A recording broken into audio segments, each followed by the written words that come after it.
Welcome to the show. I am your host, Harry. We are shit, showered, and shaved. And we got some tings to talk about. With me, as always, is Tyson. Let me talk to you. And yeah, Monday Night Raw happened. So, as always, let's go ahead and get into it. So, we start off with the Jey Uso in ring promo. I noticed that his theme is tweaked, although Jimmy's is still better. And then Cole actually mentioned that Cody used to be an EVP, so he's used to getting things done. Jay says, "Welcome to Monday Night Raw." Crowd starts chanting Uso. Jay says he's been gone for only 2 weeks, but it's felt longer. He says every week he's been on national TV just fighting with his family. Then out of the blue, Cody Rhodes called him. And that's why he's on Main Event Raw. Or excuse me, Main Event Monday by himself. He might have created some enemies back there from his past, but they know where to find him. Main Event Jey Uso is now in your city. So what do you think up to this point? I think he actually felt like a big deal. Yeah. He has his new little. So yeah, his theme. It's the same thing, but instead it just says Main Event Jey Uso. They literally added that loop. Main Event Jey Uso is in your house. Well, no, they also add. It's just me, Oos. Day one ish. It's just me, Oos. They've always had that, haven't they? No, he took out the mention of his brother. Now it's just me, Oos. Oh. What was it before that? We've been down since day one. I thought the day one ish was part of their theme song. It was. So how did it go? We've been down since day one ish. Oh. But now it's just me, Oos. Oh, okay. Okay. Good catch. But at least he didn't add an O, a whoa. That's true. Because, it could have been like J Uso. Uso, Uso, Uso, Uso. Yeah, so they avoided the whoa. That's Mm. good. But now he has the little hand bob thing. So I don't know. I guess you can count that as a type of whoa. It's like getting the crowd involved. But Yeah, I like it. I like the 8 Mile little bob thing. Yeah, when everybody's doing it in unison, it just looks awesome. Mm-hmm. Yeah, and he's just standing on especially if it's a packed house. You have the crowd just surrounding him with the 8 Mile bob, and he's doing it. I don't know. It's a good visual. But Jimmy's theme is still much better. It's a good thing.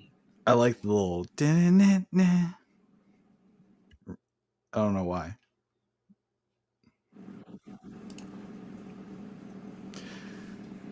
So after main event, Jey Uso declares that he is in. Where are we? Charlotte? I think we were in Charlotte, yeah. Okay. Sami Zayn's music hits. And Sami tells Jay that it's crazy to see him standing there.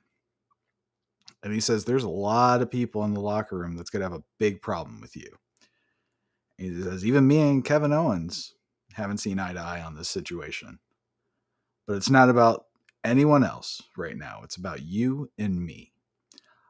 I wanted to be the first person that you saw on Raw that would look at you right in the eye and say that he's happy to see Jey Uso on Monday Night Raw. Sami knows Jay, and he knows what's in his heart, and Jay broke free. And he's not all by himself. Or excuse me, he's all by himself now. And he's standing on his own 2 feet. And he truly is main event Jey Uso. The crowd starts chanting Uso again.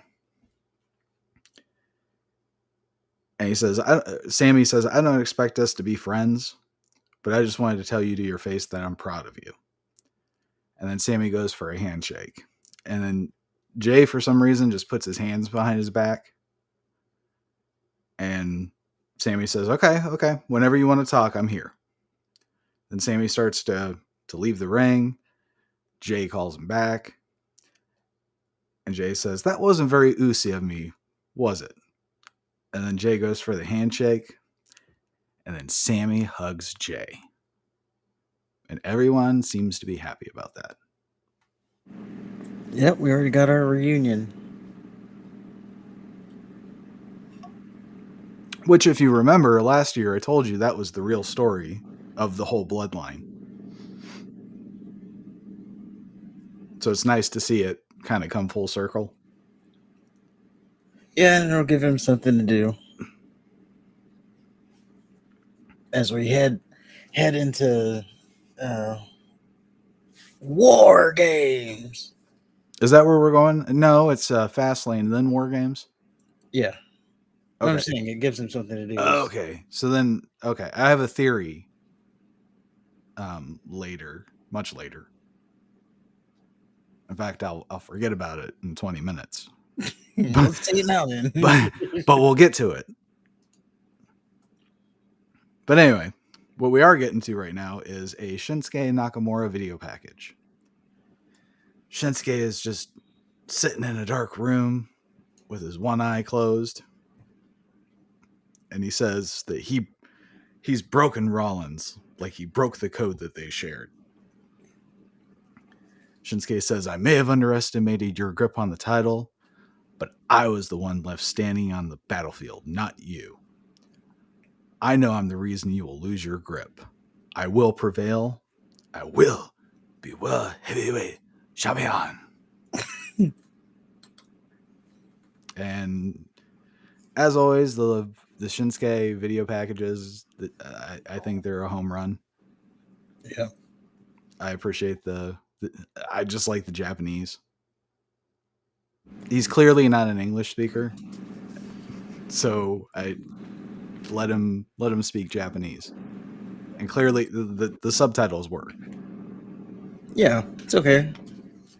And this should be no surprise to anybody. We talked about this last week, that the feud's probably going to continue, and here we are. Yep. People online were surprised that this is continuing. It's like, what are you watching? Well, we might as well talk about it now. It seems like there's a trend where they're just setting up rematches for all of Payback. The only thing we haven't gotten yet is Trish and Becky, the rematch. And I don't think we will. And Rey and Escobar. Or not Rey and Escobar, Rey and Theory. We're not getting that again. But everything else, it seems like we're getting rematches for. No. It seems there's bigger things in store for Theory here. You think so? We'll get to that. Okay. Clear where they're going with this. Okay, maybe I'm missing something there. So after the Shinsuke video package, Ricochet is there for some reason, and he's talking to Pierce backstage. Ricochet is still butthurt over losing at SummerSlam to Logan Paul. Pierce says he's working on it, and thankfully, what is he working on? I don't know. He's working 2 months later. I'm working on it. So he thankfully blows off Ricochet for Seth Rollins.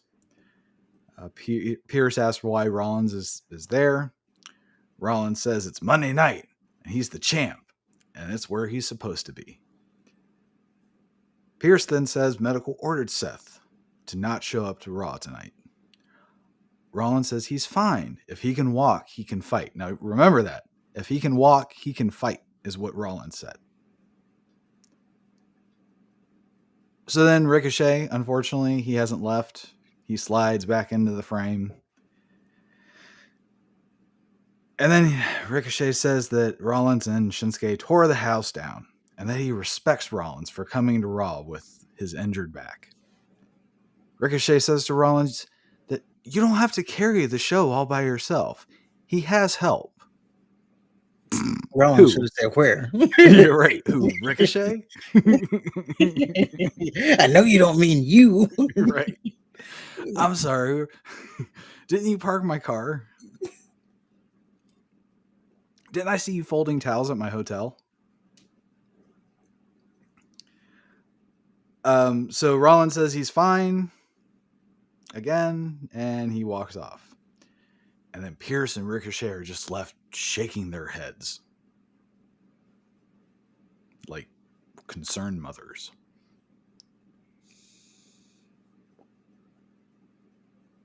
So weird. Okay, yeah, I guess we're moving on. McIntyre and Riddle versus the Viking Raiders in a tornado tag team match.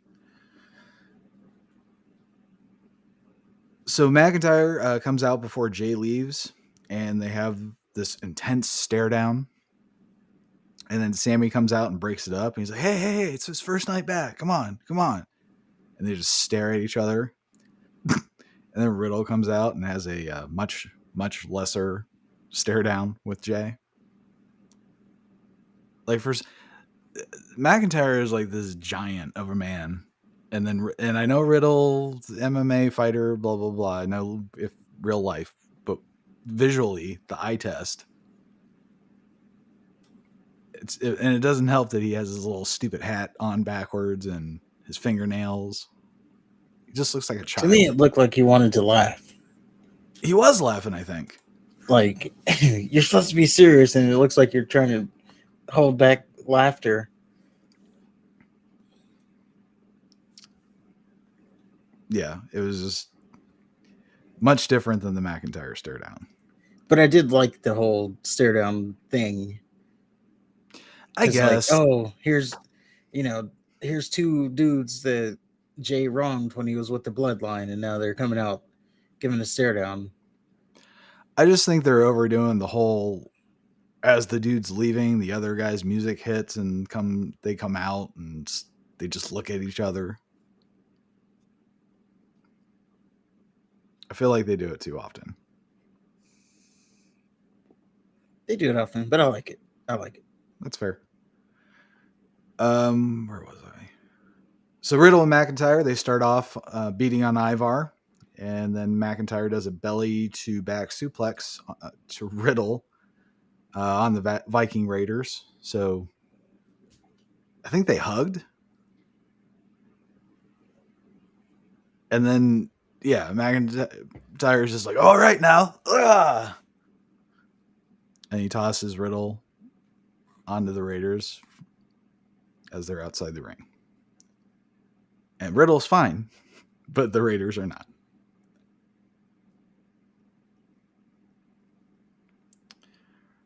So then at one point, Riddle pushes McIntyre and says, get the tables. Then McIntyre shoves Riddle to the floor and says, you get the tables. Riddle then gets the tables like a bitch just before the commercial break. And we're back from the commercial, and Riddle is lying on the table that he got. I would love to see the events that transpired to that, but hey. Ivar goes for a splash, but McIntyre makes the save. Riddle and McIntyre do a superplex to Ivar. Eric moved the table just in time, so they were about to superplex him on the table that was set up, and they teased the whole table thing throughout the match. McIntyre does a belly-to-belly suplex to Eric on the outside of the ring. Ivar, who McIntyre threw behind the announce table, does a splash from the announce desk. The Raiders are trying to Ragnarok McIntyre through the announce desk, but God damn it. The Viking Raiders, they're trying to Ragnarok McIntyre through the announce desk, but then Riddle, he makes the save. Riddle then tries to go for a moonsault on one of them through a table. I think it was Eric. And then the deer distracts Riddle.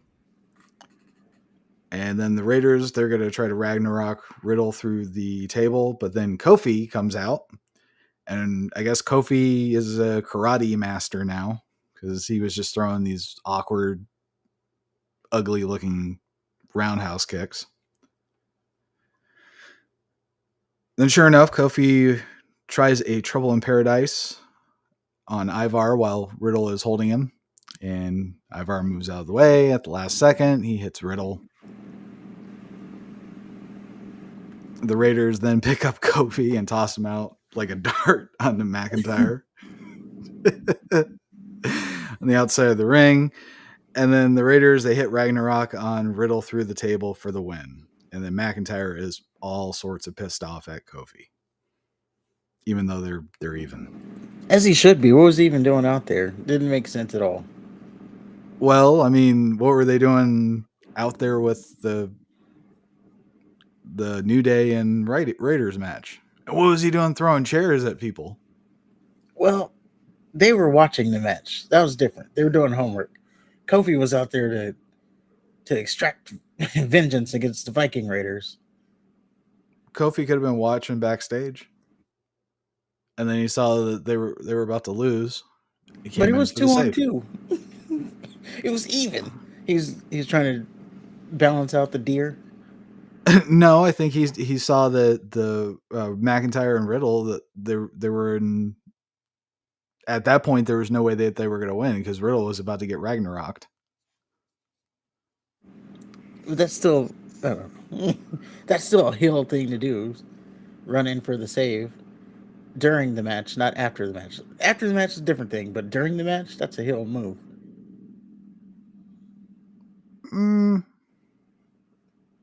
Maybe. I mean, I could see from his point of view at that point that the match was already over.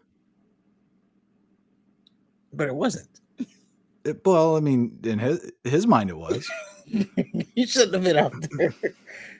No, he shouldn't. But you know, you gotta have a contrived reason as to why McIntyre and Riddle are going to feud with the New Day, because that's obviously what this is going to lead to. And Riddle's probably going to be conflicted, and then that leads to a split between them, and yeah. And then Drew doesn't have to be Randy anymore. Right. Because that's all he's doing. Oh, so glad you were in one of the main events of WrestleMania, so now you can be Randy.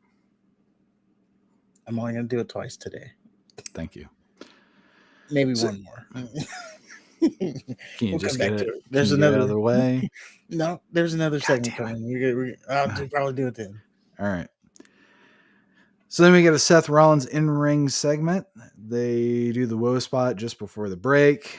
Then we come back. They just started playing Rollins music again. So that's awkward. Then he asked the crowd to fucking sing again. And that's when I started fast forwarding a little bit. Rollins said at Payback, Shinsuke said Shinsuke did what, God damn it. At Payback, Shinsuke did what he said he was going to do.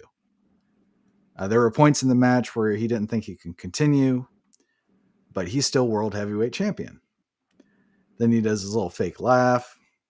Ah! Ron says there's one thing that hasn't been sitting right. Even though I beat Nakamura, he was able to walk out of the building while I was pushed out in a wheelchair by my wife. Just like Shinsuke said. Rollins then calls out Nakamura and he wants to right some wrongs. Shinsuke's music hits. And by the way, it's way better than Rollins. And the fans were definitely still singing to it. So I don't know where the fuck Rollins is talking about. He doesn't know. Yeah. This is also the guy that says he's a visionary and a revolutionary and blah, blah, blah, blah. I don't know what he's visioned. It's just... That's just shit that he says. It just rolls in from one of his old gimmicks. He says shit, and he wasn't a visionary there either. That's what he was. No, he wasn't. He was an he was an architect. He was a visionary. He was not a visionary. What did he vision? I don't know.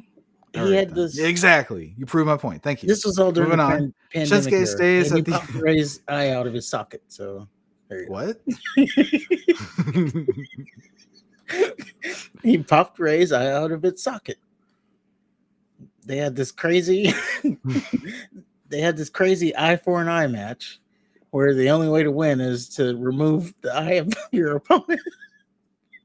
Again, during the pandemic era. So, Are you fucking kidding me? and he won it by popping Ray's eye out. I hate to ask, but how did they pull that off? It was a fake eye. Oh god. And Ray, he had his hand over his eye, but then it was peeking so you can see the fake eye. And then he covered it back up. Ah! I bet McMahon loved the pandemic. Oh, now we can just do whatever the fuck we want. Take her, Yeah. get those lasers. I mean, they did definitely take some risk. You call them risks. You had Alexa Bliss disappearing. Yeah. Yeah, All right, there's a well, lot of stuff. Shinsuke stays at the entrance ramp. And then Rollins is like, come on, Shinsuke. I got a proposition for you. So my only assumption is that he's going to offer Becky to him for a rematch. That's the only logical proposition in my head. So Nakamura, he stays there doing this weird little shoulder dance thing. Then Rollins says, okay, the only way to get you here is to give you what you want again, right? A world championship match right here, right now. Let's do it. Come on. Shinsuke, he makes like he's going to go into the ring, but then he just stops and he turns around. Then Shinsuke says some stuff in Japanese. And even though I don't understand a word of it, and Rollins, he says he doesn't understand a word of it later, it's still awesome. It works. And so Rollins says he's not going to pretend to understand but he assumes that Shinsuke is accepting the challenge. And he tells him, come on, let's go. Then Shinsuke says, no. Rollins says, excuse me? Shinsuke says, no. Rollins says he's confused. Are we having a rematch, yes or no? Shinsuke says, no. Then they both do this retarded dueling nose thing. They're both like, no, no, no, no. Like, ugh. Why do they have to do stupid shit like that? I don't know. It sounds like it almost sounded like they got stuck. Yeah, it was like Milli Vanilli. So then Rollins says he's not gonna, or that's not gonna do. You see, it's Monday Night Raw, which means I'm clocked in, so you're about to get that work, son. Rollins leaves the ring. He goes after Nakamura. They fight. Security breaks him up. Shinsuke kicks Rollins in the back. And then, for some reason, motherfucker Ricochet comes out. And he helps Rollins. So Pierce and Rollins backstage. They're screaming at each other. Rollins says he can handle, getting his ass whooped, which he did. Pierce says Rollins is, you're going at a pace that no one has ever gone before. You're running at a pace no champion has ever run, and I'm trying to protect you from yourself. Kind of like, he's gonna eat you alive, Rocky. Yeah. Rollins Tommy says, Gunn. yeah, it was just so fucking over dramatic. No champion ever. Okay. So then Rollins says that don't work for me, and then he storms off. Meanwhile, we get Nakamura and Ricochet in a match. And I skipped every bit of it. Did you watch it? I didn't, but we can use this time to talk more about the Seth Rollins thing, because I do want to say, number one, I like what they're doing. I like the story they're telling here. He's like overworking himself. He's overworking himself to the point where that's becoming the story. It's like, is he going to be able to keep fighting for his title? Now, as my story goes, he's going to keep overcoming these challenges, and his back is breaking down. And then all of a sudden, here comes this unstoppable force named Gunther. And that's just the one Rollins is not going to be able to overcome. And then, if you really want to tell the story, you get Gunther just like destroy Seth Rollins. I Like, was just envisioning him just power bombing him over and over and over again. Like it's yeah, one of just those like things where, uncomfortably destroying him. yeah, so you power bomb him and then Rollins kicks out. So he power bombs him again. Rollins kicks out. So then he like just power bombs him and power bombs him and power bombs him. Yeah, well, almost a squash match. Yeah. Gunther destroys Rollins. Rollins goes away for a little bit. This leads up to WrestleMania, of course. And then Rollins goes away. He can take a break. He can heal, whatever. Now you got Gunther, the face of Raw, and it the lasting image is him dominating the previous champion. And then that's how you make him a top guy. He already is a top guy. That leads us to a good thing. But we're going to talk about that later. Okay. I'm looking forward to that actually.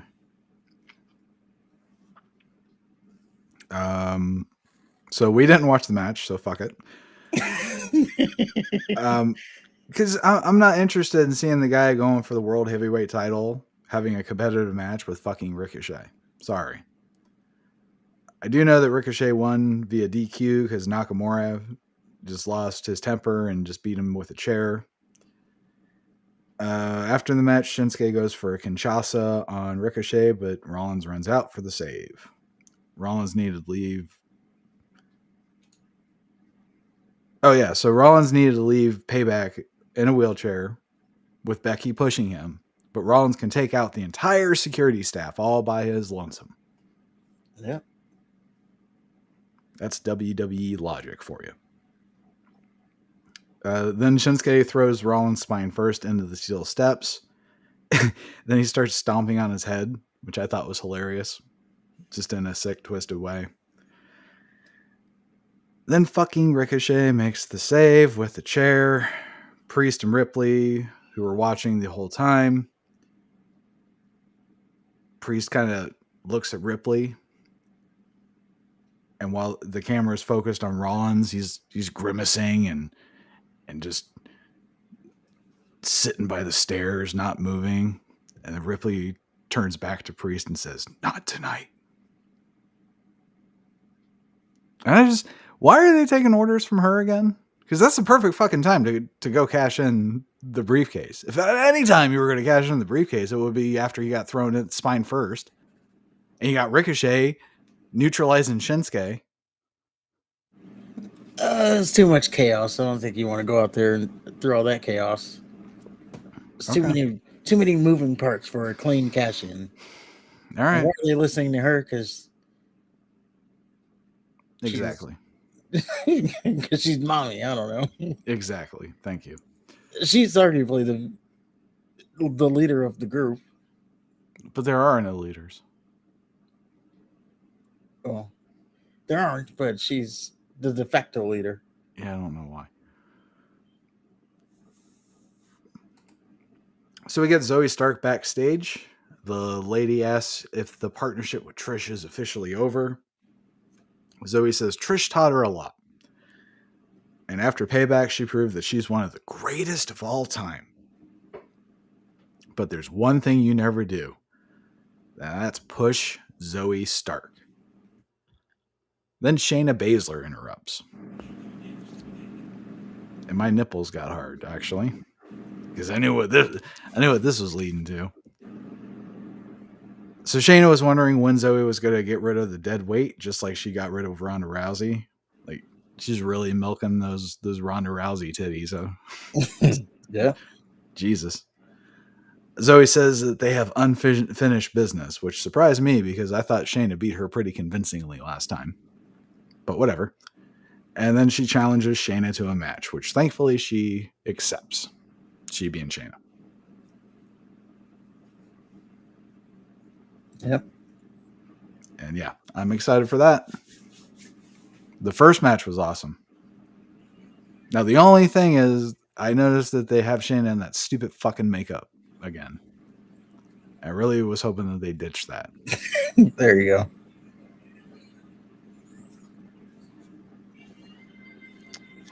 So we get a Judgment Day in-ring segment.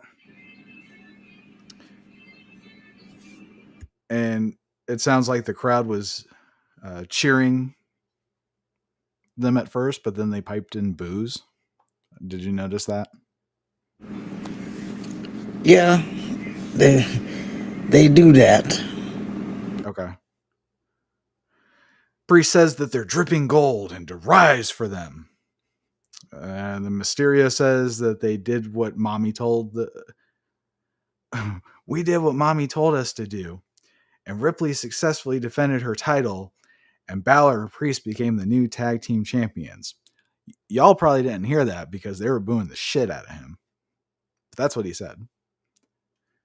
So, we can go ahead and address the Dom Boo thing, right? Yeah. So a lot of people online, they're like, oh, and a lot of like the other content creators, oh, they're piping in boos for Dom. Maybe they are, because you can hear like the boos like go up and then they die all of a sudden. Especially on Monday. Now on Friday is a different story. But I actually think what they're doing, Just yes, they turning are. it up. No, they are manipulating things. Okay. But I caught it on Friday and it told me everything I need to know. I think they're actually turning Dom's mic down so the boos are louder. Oh. Okay. So they're not piping in the boos, they're just turning his mic low. Do you think they're doing both? They might Because be. it sounds like the boos get like really loud. They might be. They might be doing both. Okay. But I think, especially Friday, they definitely were turning the mics down because That Damian makes Priest sense. started talking and his mic was low and then his volume picked up. Okay. Huh. But yeah, they're like, I oh, can't. Dominic doesn't get that much heat. He's not. And then you got the other people. They're like sending in videos or posting clips on X of the actual crowd booing. They're like, no, this real boos. So I think that's what's happening. They're turning the mic down so it's louder. See, if they would just like go for natural reactions like we got in the main event, maybe. Now I'm confused. Why do they got it? Assuming the main event was authentic. I mean, that was more genuine. Yeah, and I think it was. I do too, but I don't know. Balor says thank you so much and congratulates Dom on his 1-year Judgment Day anniversary. Balor then thanks Ripley for being a good voice of reason. Balor says to Damian, I know we've had our differences, but look at us now. Priest does his little smile. Balor then thanks JD McNugget for always having his back for the last 20 years. And Priest has a scowl on his face at the sound of McNugget's name. Then Balor thanks himself for becoming a Grand Slam champion. And the crowd tells this heel that he deserves it. And then Ripley says she gave Priest and Balor an ultimatum and they rose to the occasion and showed that they are truly brothers. But there's one thing aggravating Ripley. It's that people aren't talking about the Judgment Day's accomplishments. They're talking about AJ Uso coming back to Raw. As far as Ripley's concerned, the bloodline has fallen, and the Judgment Day is now the most dominant faction. And at that moment, I just had this vision of Roman just coming out and just single-handedly bitch slapping all of them. Which would have been great. That would have been a good return. But instead of Roman, we get McNugget's awful music. And then Priest interrupts. Creative Wrestler 14. Yeah. Priest stops him on his way to the ring. He says, "Hey, a small part of me was starting to like you, so you better be out here for a damn good reason." And then McNugget says he took a bullet for them at Payback, so the least they can do is listen to what they have to say, or what he has to say. McNugget is out there because Ripley, thank you, Ripley, said last week that big changes are needed for the Judgment Day. And McNugget says the briefcase that Priest is holding needs to go. And they're all pissed off at this and rolling their eyes, and they're ready to just find any reason they can to just rip JD McNugget's throat out. McNugget then says he doesn't need that briefcase. He needs this one. And then JD McNugget pulls out a purple briefcase that says Senor Money in the Bank. And at this point, I said, fuck this. So I fast forwarded to Sami interrupting. Sami Zayn. Sami says, "Did you think that after it took 5 of you to take our belts away, that we were just going to let it slide? You all brag about being champions, but all I see is 5 champions stealing turds." That's the written for kids part right there. Man, he's just unloading both barrels there. I mean, it's only a wrestling match. He doesn't need to get personal. Shit. Yeah, that's the written for kids part. That's deep. So after that scathing line, Sami says a very special beating is earned by the biggest turd, Dominic Mysterio. Dirty Dom then says that he's a champ. Where's your title? Sami asks Dom if he has the balls. McNugget then says Dom isn't fighting anyone. He's not the one that screwed you. Or not the only one. Hold on. McNugget says that Dom isn't fighting anyone tonight. And Dom isn't the only one that screwed you, Sami. So fight me. Then for some reason, Sami says no one deserves a bigger ass kicking than McNugget. So I thought Dominic was the biggest turd. But then McNugget is the biggest turd now? I don't get that. They're equal. They just say things. So yeah, Sami versus the Judgment Day continues.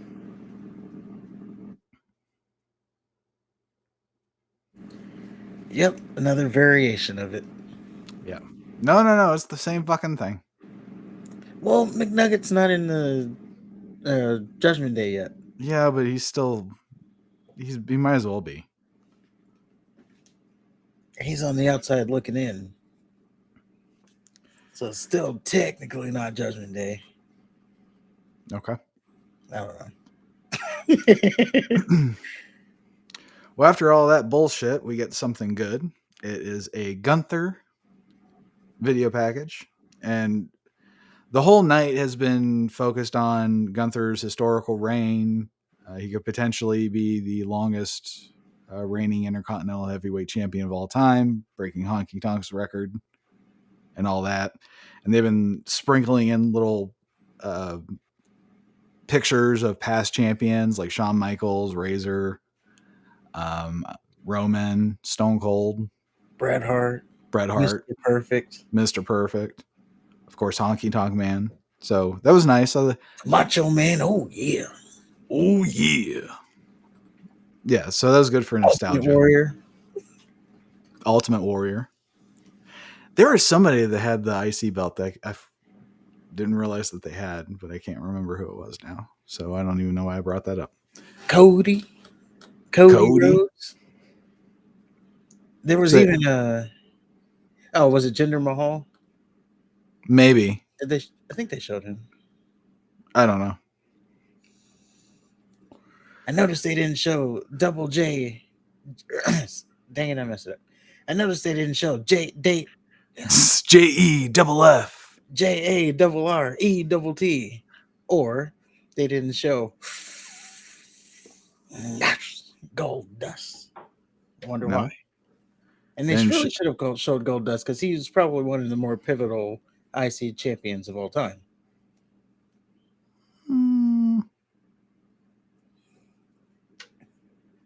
He's one of the more memorable ones.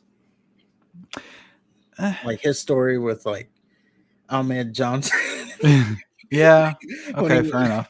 was like kissing him, and then Ahmed wanting to kill him. Yeah. All right. Yeah, I'll buy that. So we're celebrating Gunther's reign tonight. And Gunther starts off this video package by speaking some German. And I wish they had subtitles. That'd be nice. So then Gunther says, Chad Gable thinks he can stand in the way of me and my legacy. Who do you think you are? Tonight, history will be made, but someone like you does not belong in the history books. I do. Your little fairy tale story is temporary. My legacy will be forever. And tonight, after the final bell rings, I will go down as the greatest, longest reigning Intercontinental Heavyweight Champion in history. And it was great. It was Gunther with the white backdrop, with his little trench coat on. It's Gunther. It's fucking awesome. And I think he's better when he's doing the little kind of UFC promo style, where it's basically video packages. Yeah. When he's going back and forth, I mean, it works for him, but I think it's better when he just says shit. He has time to say the shit he needs to say. Yeah. But, yep, looking forward to the main event. So we get No Definition Rodriguez and Adam Pearce backstage. Yeah, we got to go back to the bullshit.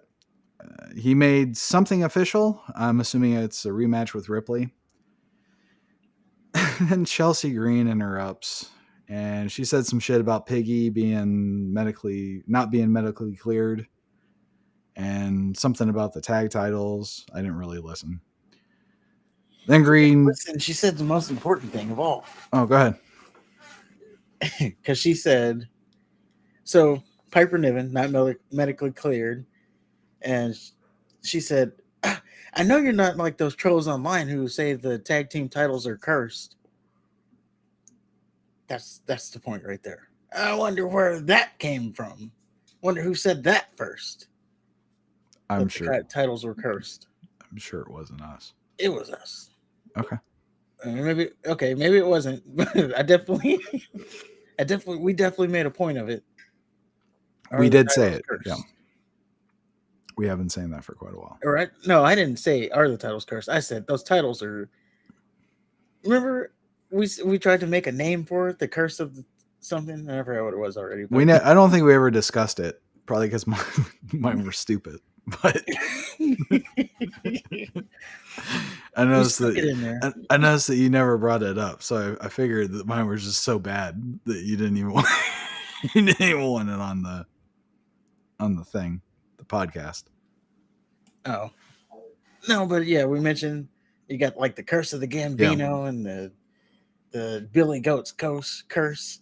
Now these titles are cursed in the same manner. Yeah. Yeah. I guess we didn't make as big of a deal as I thought, but still, wonder where you got that from. All it takes is one person to hear that from our show, and then they go somewhere and say it, and then they've said it to someone, and now it grows like a wildfire. And then the kernel of where it started is all the way back down to us. Okay. Well, if one of the 350 of you want to repeat anything that we say, go for it. Yeah, just try to give us some credit. All right. So then Green talks shit about No Def, about not winning at Payback, and it sets up a match that I'm going to skip later. Anything to add? Nope. All right. Then we get Shayna Baszler versus Zoe Stark 2. And like I said, Shayna's back to wearing her stupid eye makeup. And then we're going to add Zoe Stark to the Kip Up Club because she did about 3 of them. So for me, I don't know. This whole match took place in picture, and then they came back and it was like the finish. So Oh, really? yeah, Oh, I thought it was a really good match. Um, there was one point where Shayna stomps on Zoe's hand, and Stark, like, she screams like Baszler just cut it off. And I'm like, are you fucking watching this, Becky? Because you can learn some fucking lessons from Zoe. It was great, and like that, it played a big part of the whole match because she was just nursing this hand and trying to fight basically one armed. And then Stark goes for this like springboard corkscrew thing, and Baszler turns it into her sleeper hold. And Stark fights off forever.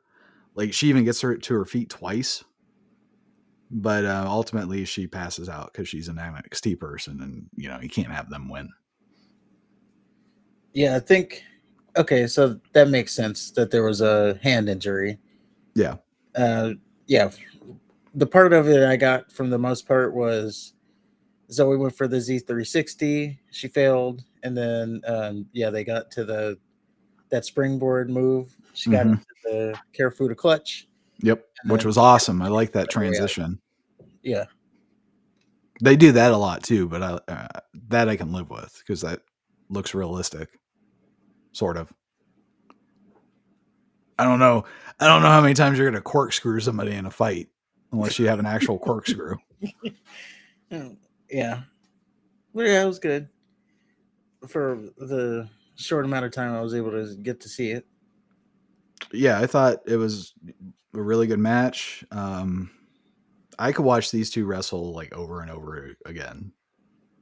I think Zoe is fucking awesome, and I've said it before. I'll say it again. She's the one that I pointed out on that NXT pay per view that we reviewed way back when, and she looked That- like the most wrestler out of all of them.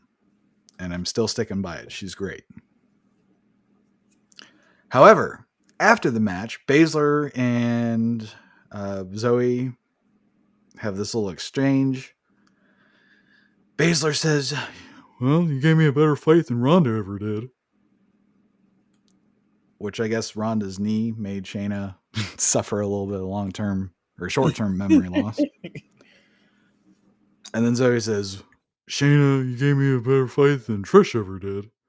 And they do this little feminine, well, I guess it would be feminine, this little fist bump.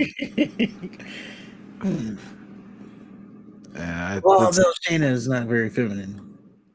She's not, no. So between Which her, makes that even more silly because you're trying to make her into this little killer and is doing this weird. "Oh, let go of the Ronda thing." yeah, I mean, but you can tell between her and Dakota Kai, who's the feminine one. Or are they a thing? Yeah, Okay, right on. yeah, you can Oh, tell which poor one. Dakota. I bet she gets wrecked.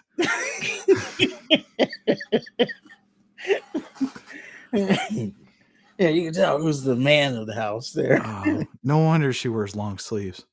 All right, well, we get a Judgment Day backstage segment. Finn wants to make McNugget a full member. Priest says McNugget still needs to prove himself. Finn says they might not be champions if it wasn't for McNugget. Imagine having a career where you rely on a McNugget. Just think about that. Take 2 seconds and think about where you would need a McNugget in your life to advance in anything. Yeah, All right. not a good spot if you need that. No. So then Finn asks what Dom thinks, and Dom's cool with it as long as the group, decides. As long as he doesn't have to make the decision, he's fine with it. Ripley wants to see how McNugget does tonight. And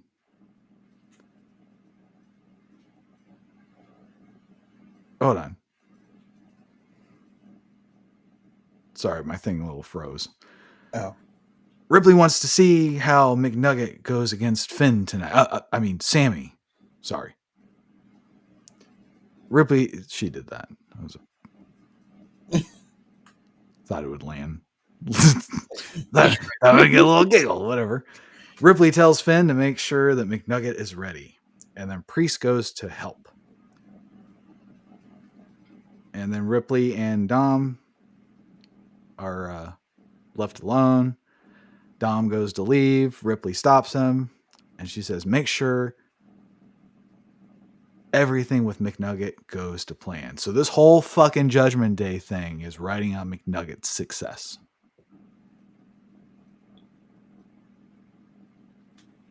Yeah. Right. Now, I did think it was weird that she just said, because they're talking about him getting in the group. She just said, well, let's see how he does.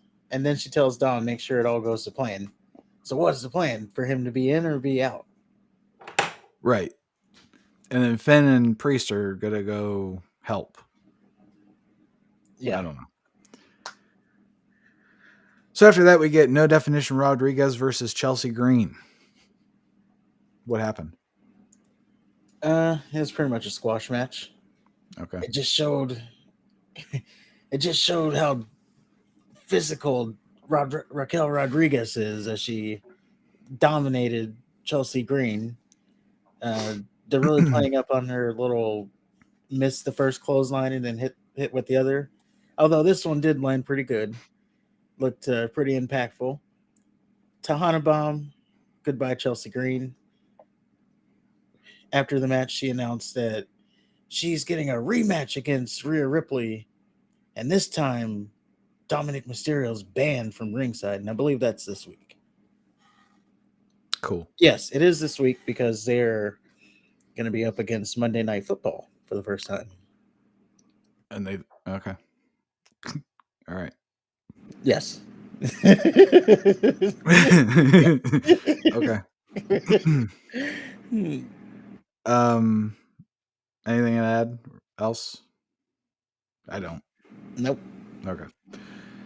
So we got Chad Gable backstage, and Gable's wearing a gold jacket, one of those old school silky jackets, and it has an anagram on it. And it says, given aggressive beatings like expert. Of course, it spells out Gable. Then Kool-Aid Man and Model Girl, they slide into frame. And then Gable says to Gunther, a guy like him doesn't deserve to be in the history books? I got news for you. I'm already in the history books. I'm an Olympian. I have a master's degree. I was valedictorian. I bring everybody around me up to the highest level. And I've won every tag team championship this company has to offer. But tonight, I get to add to my legacy. Everybody's talking about fucking legacy. I'm going to prove to you and my crew and the whole world, my family who's here tonight, that I'm more than just a tag team specialist. Tonight, the world is going to see your desire to hold on to that championship will be nothing compared to my desire to take it from you. Which I did enjoy that line right there. Yeah, it was pretty good. Gable was good.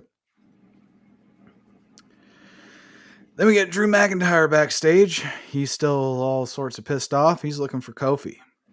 Riddle tells McIntyre, hey, just calm down. Then McIntyre bitches about Jay for no reason. And if Jay fucks up, McIntyre's going to take it out on Cody Rhodes. So McIntyre's just pissed off at the world. Another teasing of the heel turn. Yes. He won't have to play Randy. There we go. There Thank it is. You. All right. So eventually Kofi does come out and he apologizes to Riddle and McIntyre. Riddle says it's cool. McIntyre's he ain't having it. He thinks it's revenge for tossing the chair at Woods, which I mean, wouldn't you say it's even? Like you tossed a chair, Woods still isn't that raw. Riddle went through a table after getting kicked. He's fine. He's calm. He's the one that got kicked. He's cool with it. Yeah, we should be calling that even. All right. So Kofi's like, hey, if you're trying to say something, say it. McIntyre says that he's just keeping his eyes open to prevent any more little accidents. And Kofi tells Riddle to talk to his boy. And Riddle says, I'll talk to my boy, bro.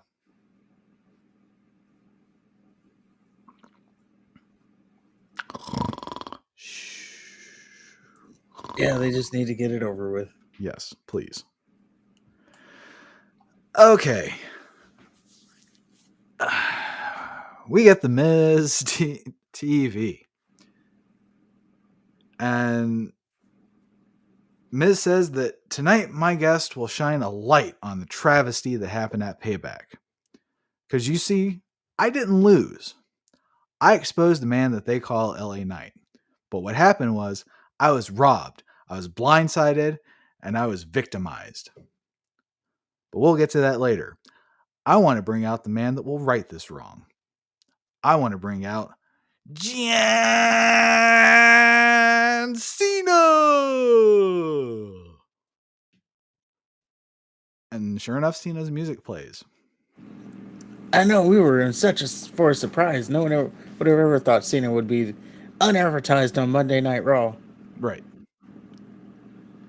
And then the stupid cameraman does Cena's entrance without him. And then Miz What do you mean tells. without him? Well, that was my note. I didn't realize. I didn't know. I didn't expect this. So the Miz tells Invisible Cena to have a seat. What are we doing?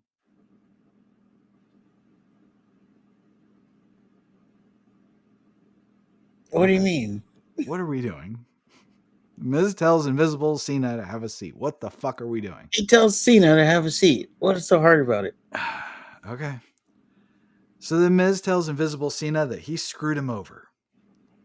Then he asks the crowd if he can see Cena.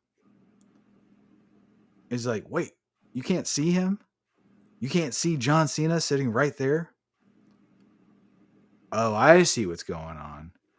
For the past 18 years, I could not only see John Cena, but I could see right through him. And then the Miz translates for Invisible Cena. Seriously, what the fuck are we doing? He's being gracious enough to translate, so Okay. because no one can hear him.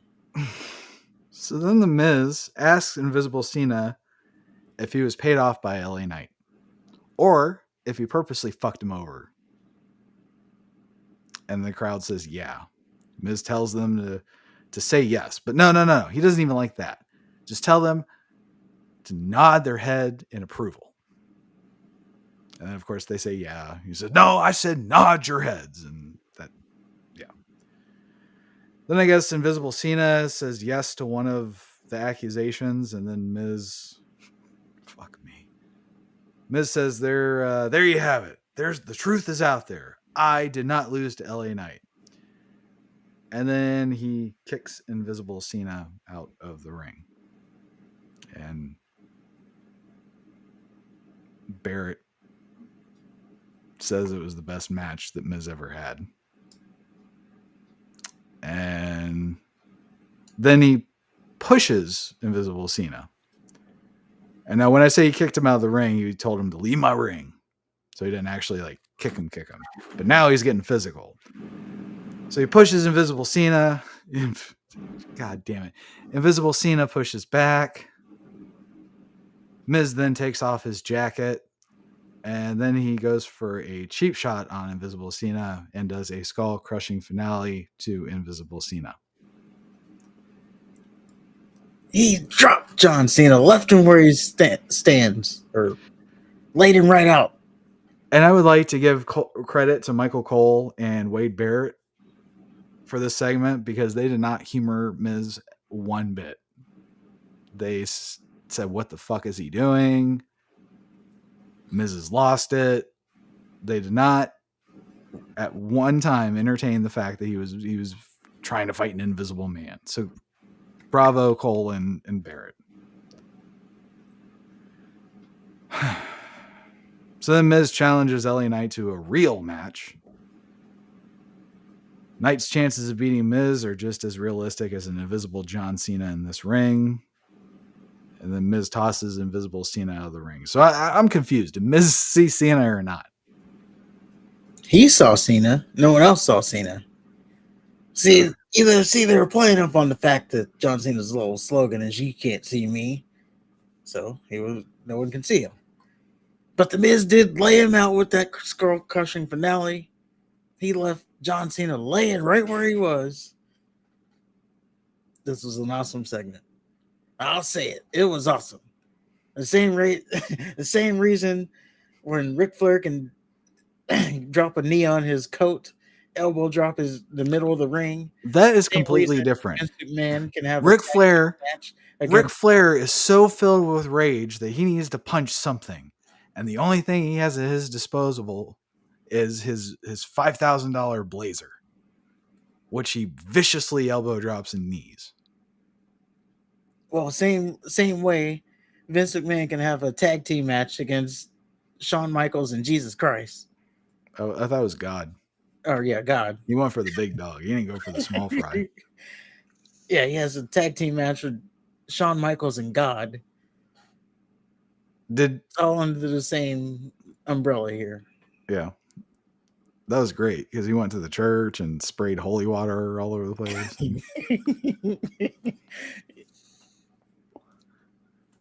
Yeah. So I enjoyed this segment. Of course you did. Thought it was probably the most entertaining segment of Raw until the main event. So after that shit, unfortunately, Gunther's next to this because they play a really awesome video package. And it was just his, it's a Gunther video package. Not more to say to that. So then Jey Uso is backstage. Tadawa was there. And then Pierce stops him and tells Jay that it's going to get worse before it gets better around here. Because someone from Raw is now going to SmackDown. That might piss some people off. And Pierce just wanted to give Jay a heads up. Then they, slap hands. Then Ciampa comes out of nowhere after Jay leaves, and he wants to finish a conversation that he and Pierce were having earlier. So do we want to speculate now or later on the SmackDown trade? Well, the word around the internet goes is obviously would be Cody Rhodes, Obviously. as this then puts him on the path to Roman. But is that too obvious? It is. But you also have to think about the line that said it's going to piss some people off. So it's got to be like a big name. And I believe he said like a star for a star or something like that. I just want to know, what the fuck does it matter? Because Raw and SmackDown people are on. Okay. It doesn't. This is just they're making sense of moving someone over to SmackDown and moving Jay to Raw. But it doesn't matter because, again. But Jay can show up on SmackDown next week. Right. So. Okay. Yeah, I think Cody is the logical, obvious choice, but yeah, a little too obvious. But then again, I don't know who else you would move that would make sense. The only other person I could see, and I don't even know if it makes too much sense, would be Kevin Owens. Yeah. Moving him back to SmackDown. What if they move Dominic? I don't think they do that. No. No. Okay. They could move. No, he just came. McIntyre. I was going to say McIntyre, but he just came from SmackDown. Yeah. So it's a short list. It really is. Rollins, he's a champion. Yeah. That wouldn't make any sense. Then he'll literally be in Roman shadow. Yeah. But it's got to be someone who's doesn't have a title but is a big name. And yeah, Cody makes the most sense. So that puts him on the path to Roman. Mm-hmm. And then that it also ties into the bloodline because he traded Jay to Raw so that he can move himself to SmackDown so he can go for after the title. He saw now is the time to strike. Um, Well, the if they only move, drawback, Mhm. I was gonna say if they move Cody to SmackDown, I just sure as hell hope they have something for him beyond a fucking Waller effect. Well, I was gonna say the only drawback is they do have 8 months until WrestleMania, so now you got to do something to have Cody on SmackDown, but not in the same ring as Roman Reigns until official WrestleMania season because it's way too early to start that now. So does he just feud with Jay or not Jay, Jimmy and Solo? Until WrestleMania? Yeah. God, I hope not.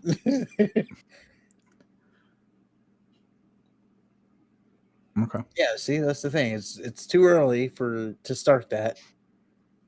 You don't start that until after Survivor Series. Right. So I don't know. It's gonna Okay. be interesting. Maybe they don't even do the trade until after Survivor Series.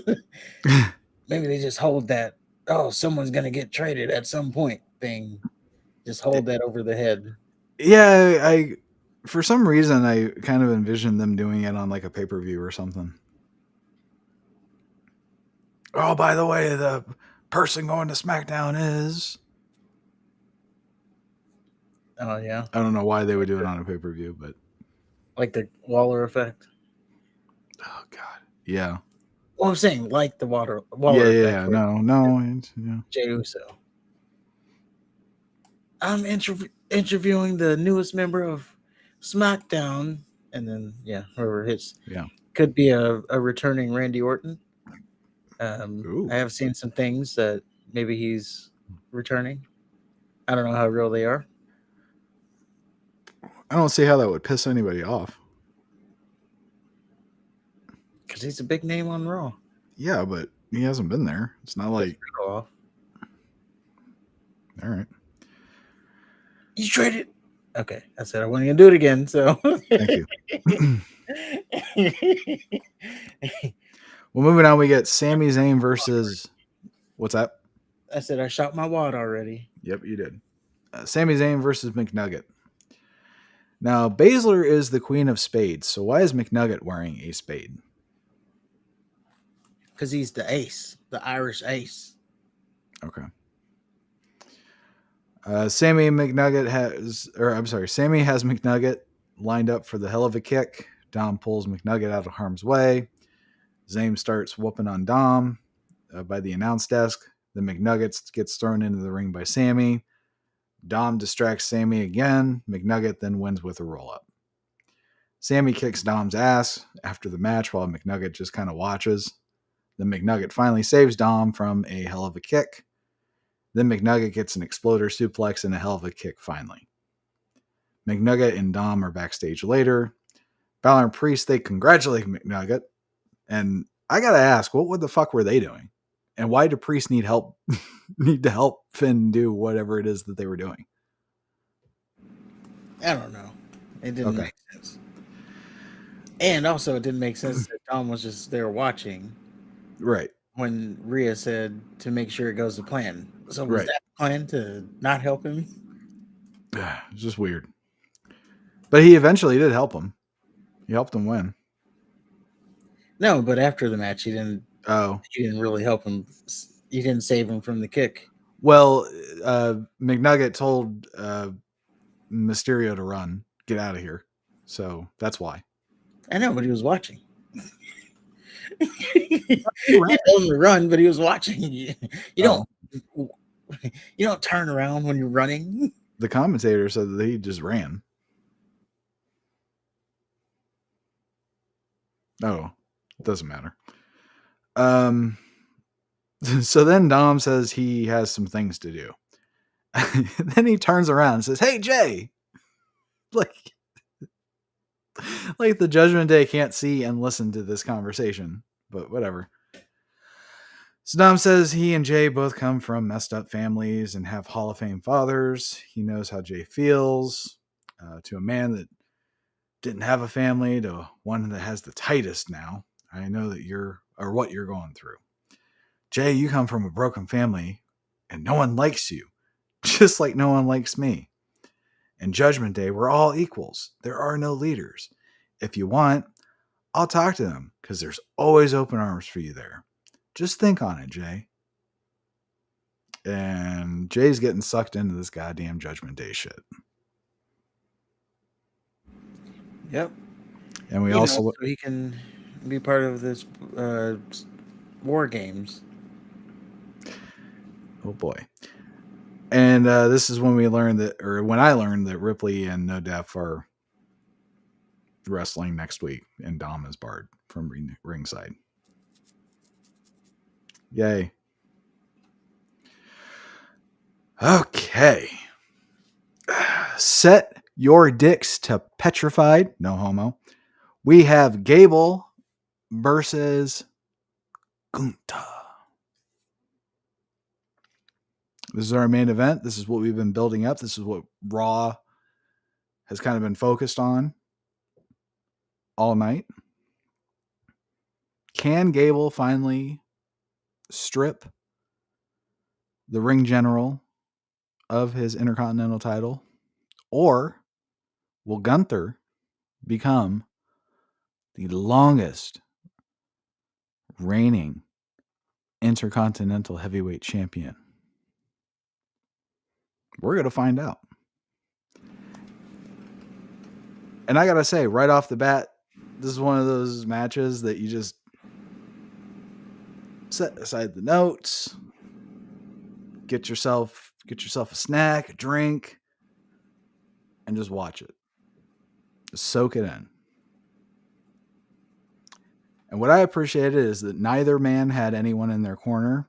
I shudder to think how tainted this match would be with "Oh yeah" sprinkled all throughout. So yeah, right off the bat, Gunther, he used his size to his advantage. Of course, Gable had to use, unconventional methods to gain an advantage. Like there's a part where they're wrestling. Gunther's out wrestling Gable not because he's a better wrestler per se, but because he's bigger and he's got the strength. So then Gable, he jumps out of the ring. Naturally, Gunther, he has the advantage. He chases after Gable. Gable slides back into the ring. So Gunther, he tries to get in the ring and Gable drop kicks him back onto the floor. Gunther, a little shocked, he tries to get back in the ring again. Gable drop kicks him back. This pisses off Gunther. So, he did little shit like that. He wasn't going to necessarily win by I don't want to say fair fight, but he wasn't going to win by just a traditional wrestling match. He's got to use his quickness, as they say. Yeah, both guys, they laid it in. There was a kick that Gunther threw, and they even did like a slow motion replay where it just looked like Gunther's foot just decimated Gable's face. There wasn't any marks on it, so I just don't know how you throw a kick like that safely. I'd be interested to. No, I wouldn't. I like the illusion. My favorite part about Gunther is that he doesn't just sit there and take a bunch of moves like I see a lot of guys do. Like they'll just kind of stand there and just wince. Gunther will take it a couple of times, and then he'll just like scoop slam him or clothesline him, or he'll stop that shit real quick. And then just like throughout the feud, it became a story of, can Gunther beat Gable, and what does he have to do so? We know that he can beat Gable up. He's done that very efficiently the first time they wrestled, the second time they wrestled, and the third and now. But what does he have to do to finally just keep Gable's shoulders on the mat? Gable does a lot of beautiful ankle lock counters, and my favorite was Gable gets Gunther in the ankle lock, and then Gunther just powers out of it, and he turns it into a power bomb. And then Gable then turns that into a Hurricane Rana outside the ring. Yeah, counter after counter. counter after counter. It was awesome. And it was great because you would think that, okay, finally Gunther's putting him away, and then Gable would just have like one last like burst of energy, or he's just not done fighting. He's a scrappy little motherfucker.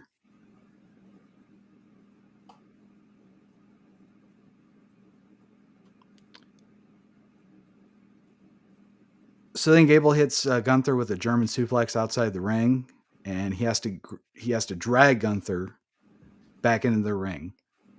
And referee is about what 6'7", and at the 9 count, Gable is able to slide into the ring. And as he slides in, Gunther grabs Gable and he turns into a power bomb. And then, just for good measure, he hits Gable with this big ass lariat.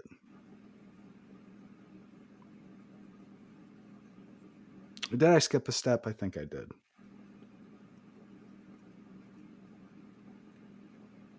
Yeah. So he hits the power bomb for a 2 count, and then Gable, he finally nails the chaos theory, but Gunther kicks out at like 2.5.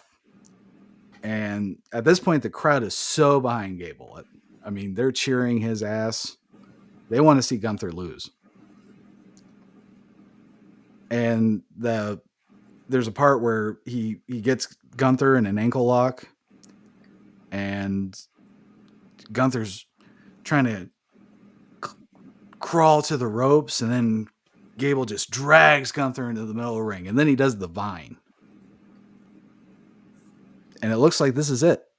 It's over. Yeah, he's taking him to his limit.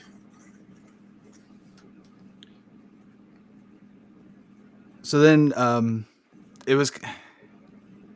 I like how they did it, because it looked like Gable had him in the vine, but then like he had to reposition his grip or something. But then Gunther took that opportunity to just muscle out of it. So then Gunther gets a sleeper hold, much to the disappointment of the crowd on Gable. And then Gable turns it into a pin attempt to force Gunther to break the sleeper hold. Gunther breaks the sleeper hold, only to get Gable into another sleeper hold, which he turns into a suplex. He just dumped Gable on his fucking head. Yeah, Then, like a back suplex without him falling. yeah, I saw him do it in the Ilya match. I think they had a couple of matches. There was one match where he did that. So then Gunther, he hits a power bomb, and then it just this giant ass lariat. And the longest reigning Intercontinental Heavyweight Champion of all time is now Gunther. After the match, Gunther, he puts on his title, and then he turns to look at Gable.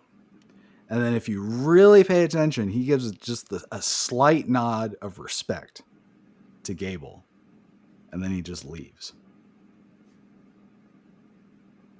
to do whatever it is that awesome people do. His legacy. And then they cut to Gable's kids crying. Yep. Heartbroken. Or at least pretending to cry. I didn't see a lot of tears. Well, you know, they got. Yeah. She is like, I don't know, 10. So this was awesome. Every bit of it. The obviously better than their first match, or you know, the one where Gable won. It was every bit of great that I thought it would be. Instant match of the year contender. And I would say that this match alone, is better than the entire Payback pay-per-view. Even over Becky and Trish? Especially over Becky and Trish.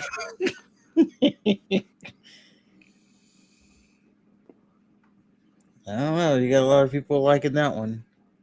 Well, I don't know. A lot of people like spam too. What can you say? What's wrong with spam? It's disgusting. This is you don't know how to eat it right. No, it's disgusting any way you slice it. You fry that shit. You put it in some eggs, or you can even make you a spam sandwich. All right, can we You still fry it. let's talk about spam on the Charlotte match. Anything to add with Gunther?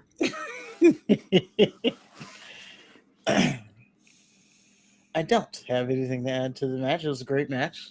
Okay. Match of the year candidate. Which got me to thinking maybe we have to make a TV match of the year and then a pay-per-view match of the year, like two separate match of the years. I don't know because as it Fair to stands right, put it up against a pay-per-view match because of the commercials. if we were voting today, and I would think that this would be the match of the year for me.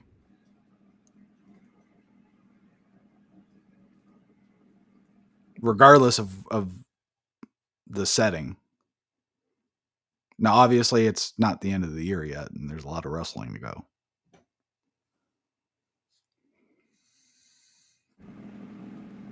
Yeah. But personally, this is the match of the year for me. Just the build up, the whole story where it started off with Gunther just beating him, and then they did the 5-minute challenge, and then Gable finally got the win. And then now it's like, well, shit, last time they wrestled, Gable won. Gunther hasn't really been as dominant in this feud as he has in the other feuds. Gable, without winning, Gable has kind of had his number. And just the build up with the rain, and yeah, it's been great. It's been fun to watch. And I don't know if you saw it, but Gable gave a hell of a promo on the WWE.com thing. I don't know what they call it. It's all clunky. Just no, I didn't see it, but yeah, it's Oh man. just after the air. So he's unwrapping, and it looks like he's in like the little medical area, and the guy asks him, he's like, I know you just had a long match, but do you want to share your thoughts? And Gable basically says the amateur wrestling has taught him to not only be in the big moments, but not like succumb to them. So always show up for them. And amateur wrestling has also taught him how to, handle when those big moments don't go his way. And he said, around here we like to have fun. We like to do the thank you and the shushes. That's fun. It's fun to play around with.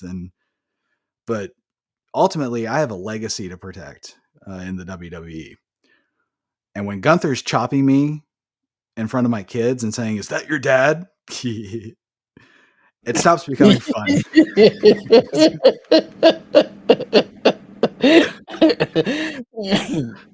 It stops becoming fun. So on myself, on my career, this isn't the end. And you know what? I want Gunther to keep the belt for as long as it takes for me to get a rematch with him. And I swear to God, I am taking the championship from Gunther. And then I didn't do it justice. It was a fucking great promo.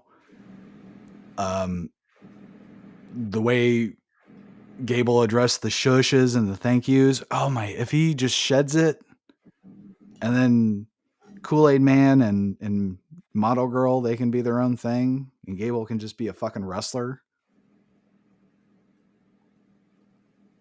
Strip away all his entertainment and just wrestle. The entertainment is the wrestling. That's sports entertainment. Yeah, take away the shit and have good stuff. Yeah.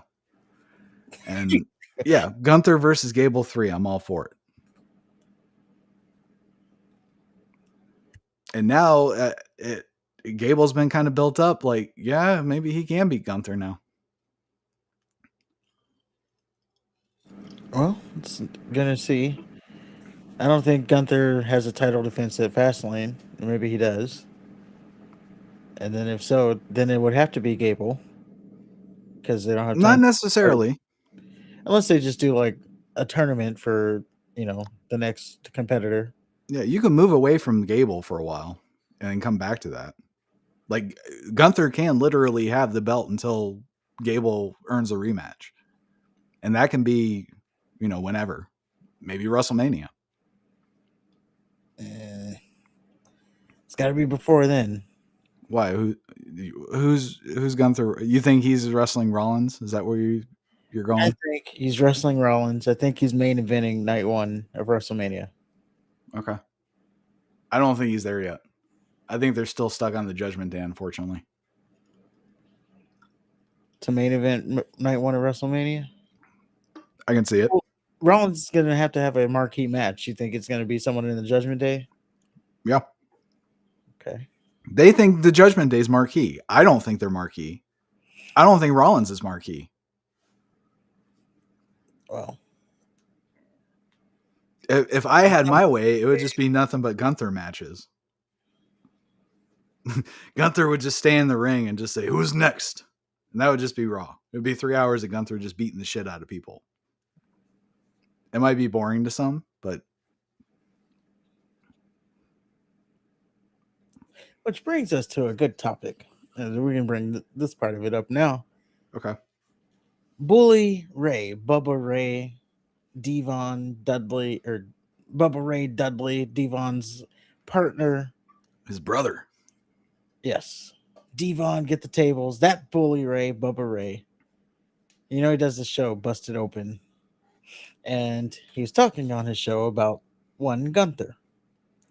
And he said that Gunther has all the tools to replace Roman Reigns as the face of WWE.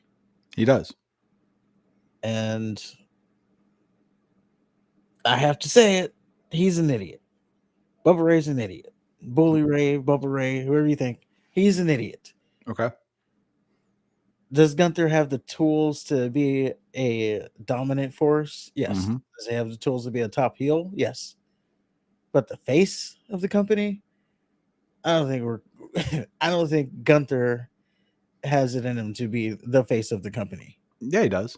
It would just be a different flavor if they did it, because Reigns is kind of like obviously tribal. It's more like a gang, like a mafia type thing, or any the family. You're not out unless we say you're out type shit. With Gunther, if they can't obviously do that, they can't turn Gunther into a crip, so they would have to do more of a militant style, and it would be I'm not more of even a saying that, but so we're talking about the face of the company, right? Mhm. So let's go back and let's look at some of the faces of the company. Stone Cold Steve Austin, The Rock, Hogan. You can say, I don't know if Macho Man was ever like the face. No. But yeah, so you got like people like Hogan wouldn't let him. Yeah, so you got people like Hogan, Mm-hmm. you got people like The Rock, you got people like John Cena, Yep. Roman Reigns. You can put them in there. Stone Cold. They're like, it's not about just the wrestling for them. It's about like the entertainment value.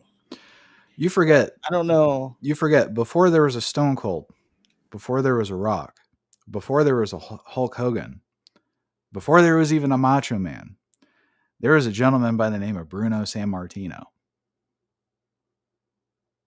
And he wasn't flashy. He was just very matter of fact, like Gunther is. And he would say he's going to beat somebody's ass, and he would do it. So that would be the face. If Bruno Sammartino... Sorry, go ahead.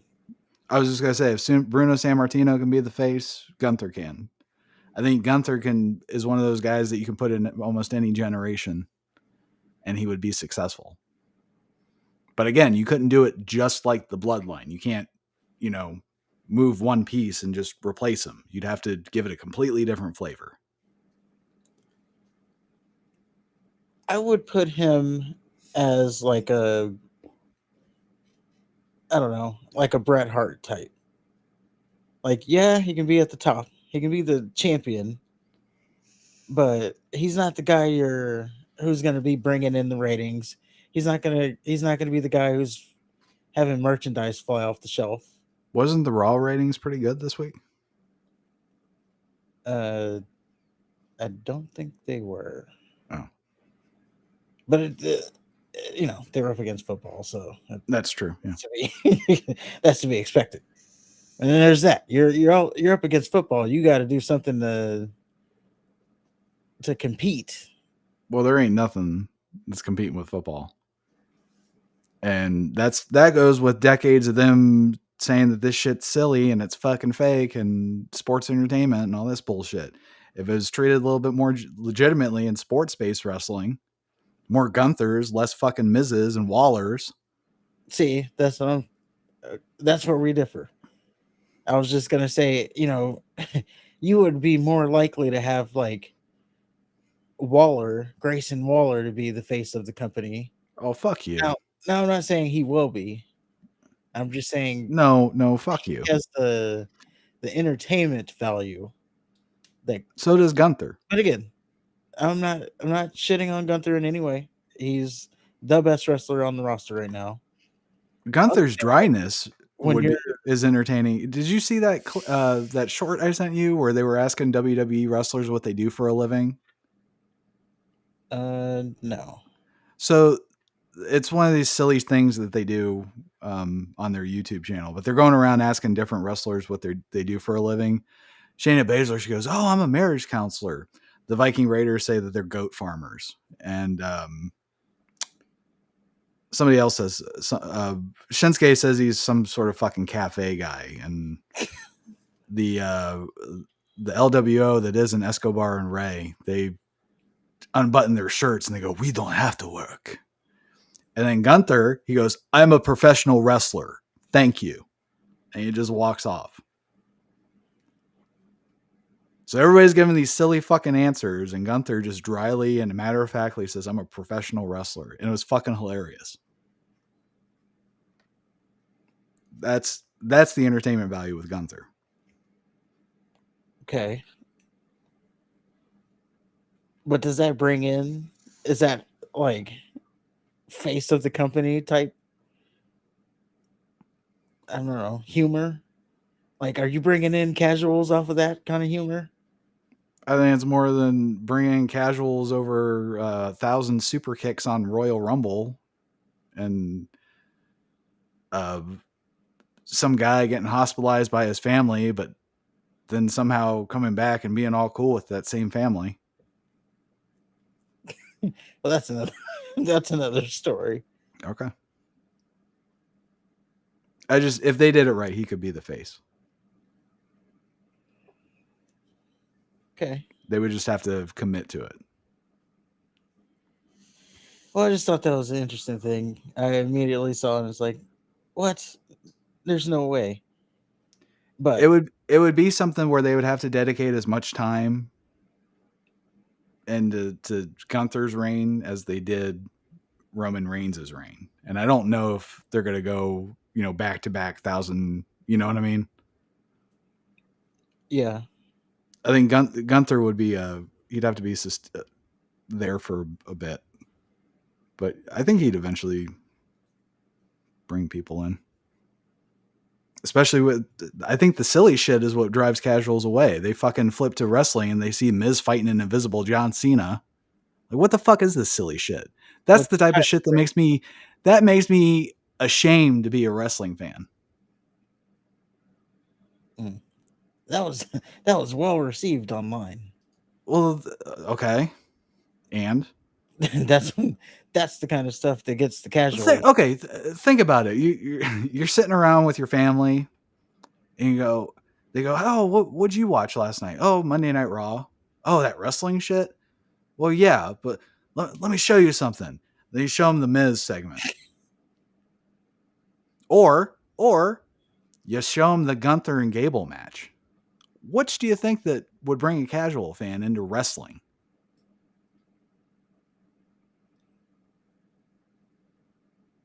You It's you not want hard to show a 30-minute segment where Waller just flaps his dick licker and nothing happens aside from him getting punched in the face? Okay.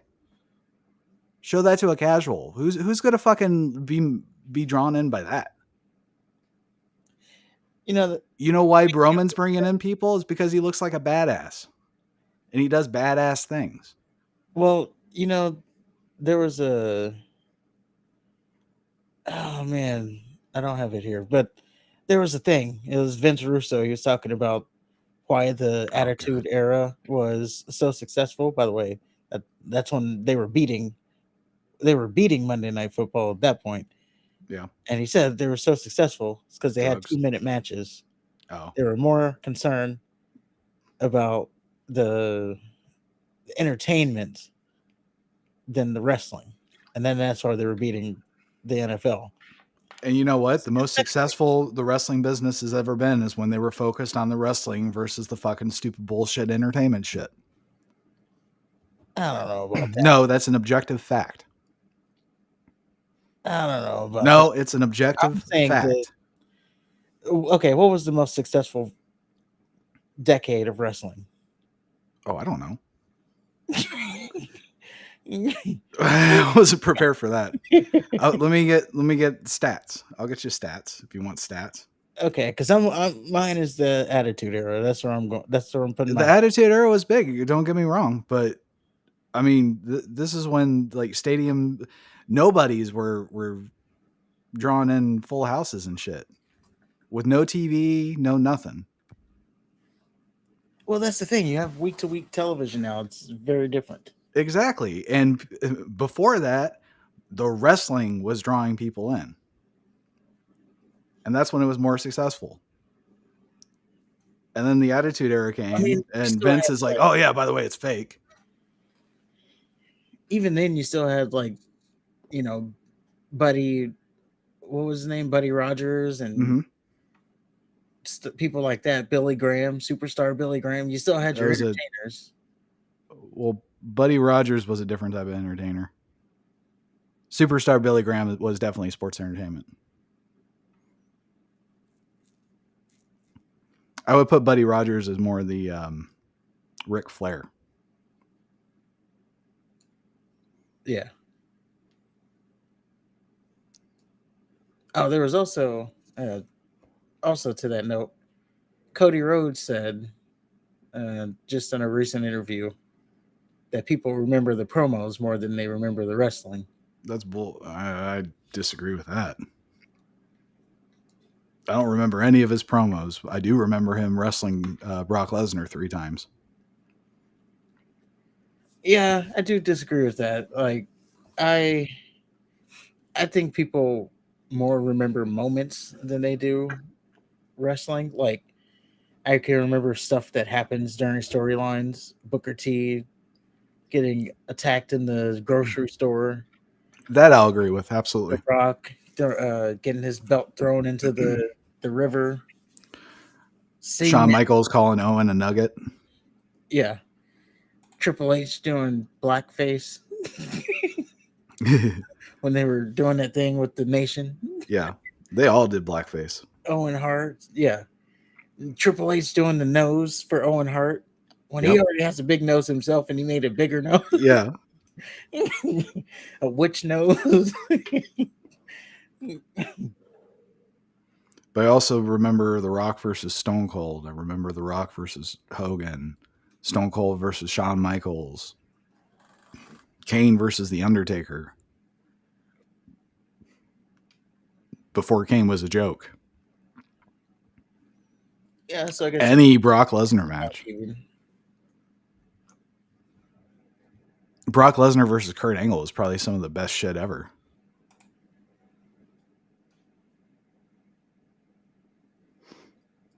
I don't know. We'll agree to disagree. It's about even, but yeah. Let us know in the comments below what you think, because this will be a clip. That's why we brought it up, so I could do. Well, just think about. I'll just end with this. Think about how big New Japan got for a little bit. Just for a little bit, they kind of went back down. but they're sports based wrestling, and they're unanimously adored by the internet wrestling community. And if they had like a better TV deal, who knows? If they weren't on at like 3 a.m. Right, on the TV Guide channel, or I think they were on Axis. Impact was on the TV Guide channel, but I'd say give it a chance because now all we know is the silly shit.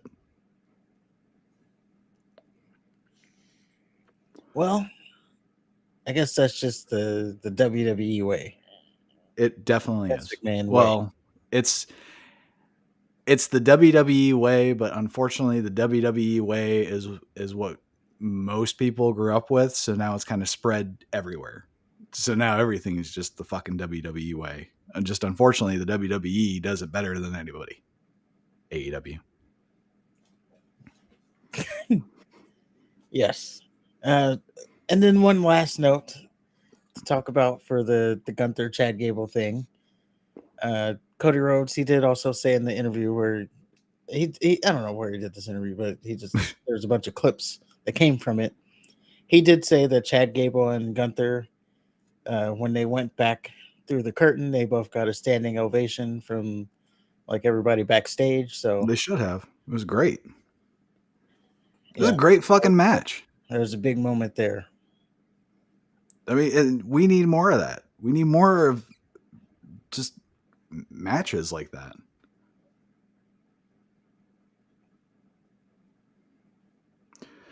All right.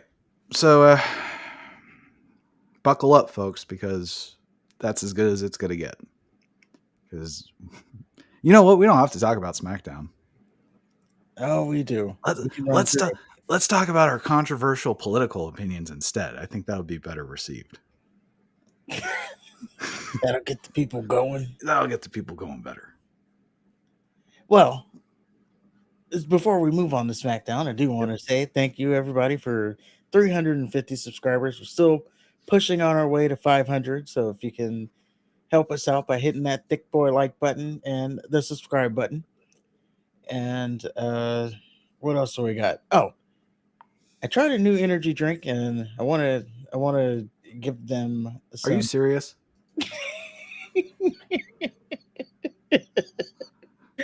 Yes. All right. This week, not sponsored. It better be a good energy drink. Huh? It better be a good energy drink.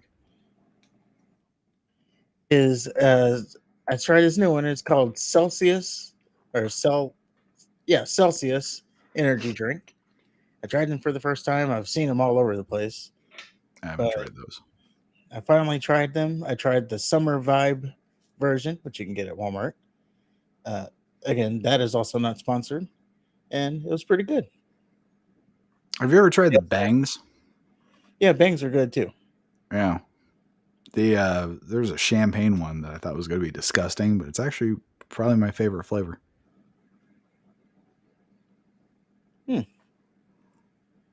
I'd have to try to find that one. They also have a ghost one, which I've tried their protein powder, but yeah, the ghost one's the one I usually go with. Are they good? Yeah. They have sugar in it? No. Okay. I don't get the sugar ones. And that's why I like Celsius. Back to the not sponsor. Guys, you want to keep your calories down. Oh, God. You don't want to get the crash out. You drink sugary energy drinks, you just crash right after. These Celsiuses, they have like a couple grams of sugar, barely any.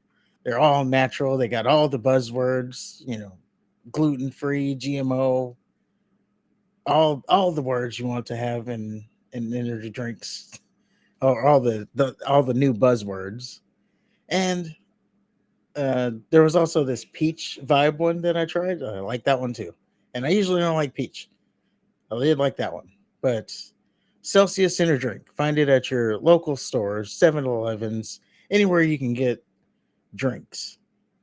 And that is our not sponsored. Hit the like button, hit the subscribe button. Now we go on to SmackDown. One day I'm going to have that recorded and then I can just play it. And then, yeah, look, listen. I know we're going to talk about it right now because you need to understand. Okay. When I listen to other podcasts that are much bigger Hmm. than us, all of them have ad breaks. If we want to be taken seriously, we're gonna need to have ad breaks. And no one's paying, You know the difference between those YouTubers and us?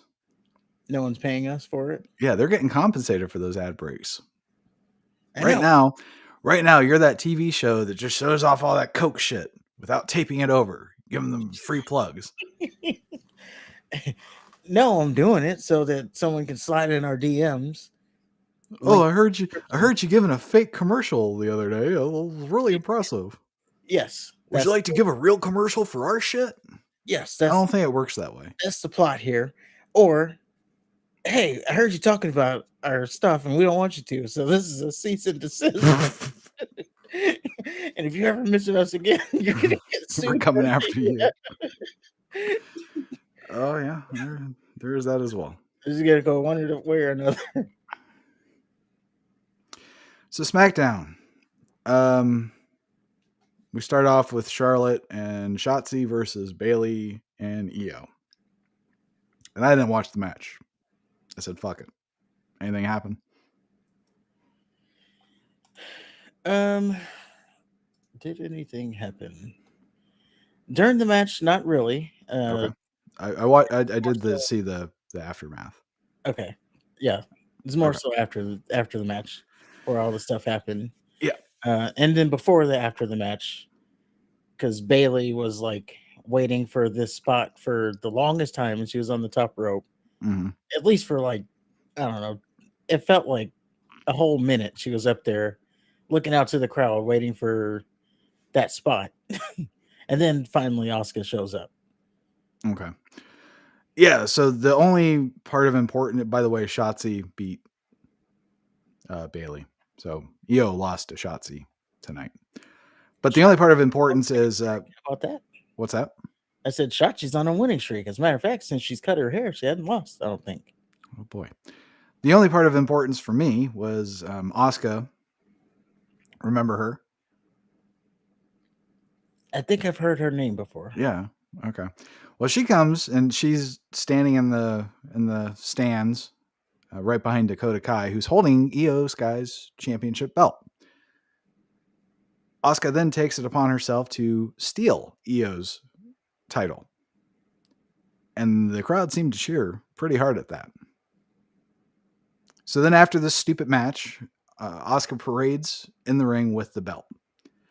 Io slides in the ring with like this murderous glare. And then they start talking shit in Japanese. And Asuka throws the belt in between them. And Asuka has like white contacts, so she looks creepier than usual. And she seems And to have got a new haircut, and and she's they like more pink than ever. yeah, It used to be red, but that was pink. yeah. And so yeah, they had to stare down, and the moment we have been waiting for seems to be upon us. It is. It is. I believe they announced it for 2 weeks from now. 2 weeks It from is now. here. Yep. EO said, "You want a match? You got it." Yeah. So later on, the Damage Control, they're backstage, and the lady asks about Asuka, and then Bailey says, "Asuka better mind her own business, or she'll be put on the shelf just like Bianca." And then the lady asks, "Well, is that a challenge?" And then Io interrupts, and she says that she's ready for Asuka, and then she challenges her to a fucking title match. And yeah, that's 2 weeks from Friday, which I thought was next Friday, but I don't understand why they're putting it on SmackDown. Like, Well, I'm hoping that they give some kind of fuck finish, and then it gets a pay-per-view okay, match.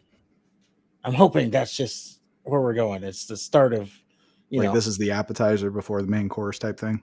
yes, and then bam, we're on a pay-per-view, and they get 20 minutes of pure adultery. Okay. That I'd be okay with. But if I don't know if it's just a one-off on the SmackDown, they're just giving Charlotte the night off. Yeah, it better not just be another setup to build towards Charlotte Charlotte, getting the title match. anything. Yeah, just fucking let them wrestle. By the way, Japanese women's wrestling is probably like the most brutal sport ever. I don't know if you've ever seen it, but they fucking beat the shit out of each other. And it's awesome. WWE probably won't let them do that, but that's what they're capable of. This will be an awesome match. If they keep Charlotte out of the way. Yes. Please get Charlotte out of the way. Somehow we need to get Damage Control out of the way too. Trade her to Raw. Anyway, after that we get a Jimmy and Heyman backstage segment. They replayed the issue with Solo and Jimmy and the OC. Told you that was going to be a thing. Jimmy tells Heyman last week AJ told him that the wrong Uso quit. And then Solo tells him he ain't out the bloodline unless they say so. So no one told him he's out the bloodline. So guess what? He's in. And this is where I'm like, did he forget that he was hospitalized by Solo and Roman? So I think my takeaway, and maybe I'm giving them the benefit of the doubt here. Okay.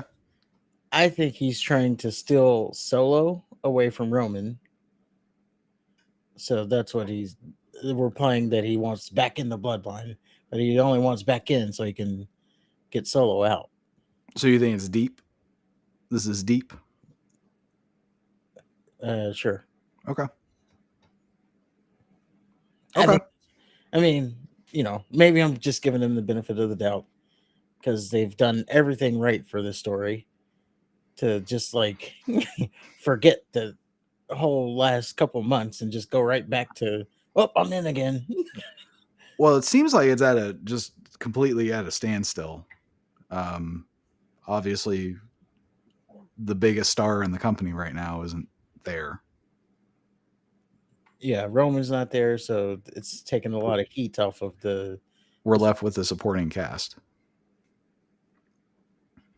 Yes. And I think it has jumped the shark. I've read that. I've also read that, you don't need the titles for what Roman's doing right now. Should Cody have won at WrestleMania? I don't think I ever said whether or not I think he should have won. No, you said. I just said that he wasn't. No, you said Roman should win. Did I? Because Cody hasn't had any adversity or some bullshit. Oh yeah, maybe we started that too. Now there's other content creators shitting on that too. Oh, I don't know where. I was listening to someone the other day, and they were like, "I don't know where this fucking bullshit came from. That this whole adversity thing, like, this is such a this is such a 2023 thing. This whole they need adversity thing." I was like, Well, as I recall, we got shit on pretty hard in the comments section. Like, bro, what are you talking about? Adversity. He's had tons of adversity. Yeah, but which is true. I do take, I'm taking that credit right there. This wasn't like 30 people. This was a couple 100,000 people saw this one. So, all right. There, you ain't gonna tell me that 300,000 people saw that, and none of them taking that idea from us. Well, back to Jimmy and Heyman. Jimmy wants to know what the strategy is against AJ tonight. And Heyman then reveals that Solo and Roman aren't there. Well, obviously, Roman isn't. And Jimmy even says, of course. So they're not here.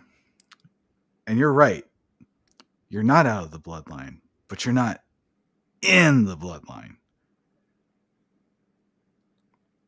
And you won't be until Roman says so. I fucked that up. Heyman says, "You're right. You're not out the bloodline. You are in the bloodline, but you're not in the bloodline, and you won't be until Roman says so." That makes more sense. And we learned that Roman offered Jimmy the house and the car and the yacht.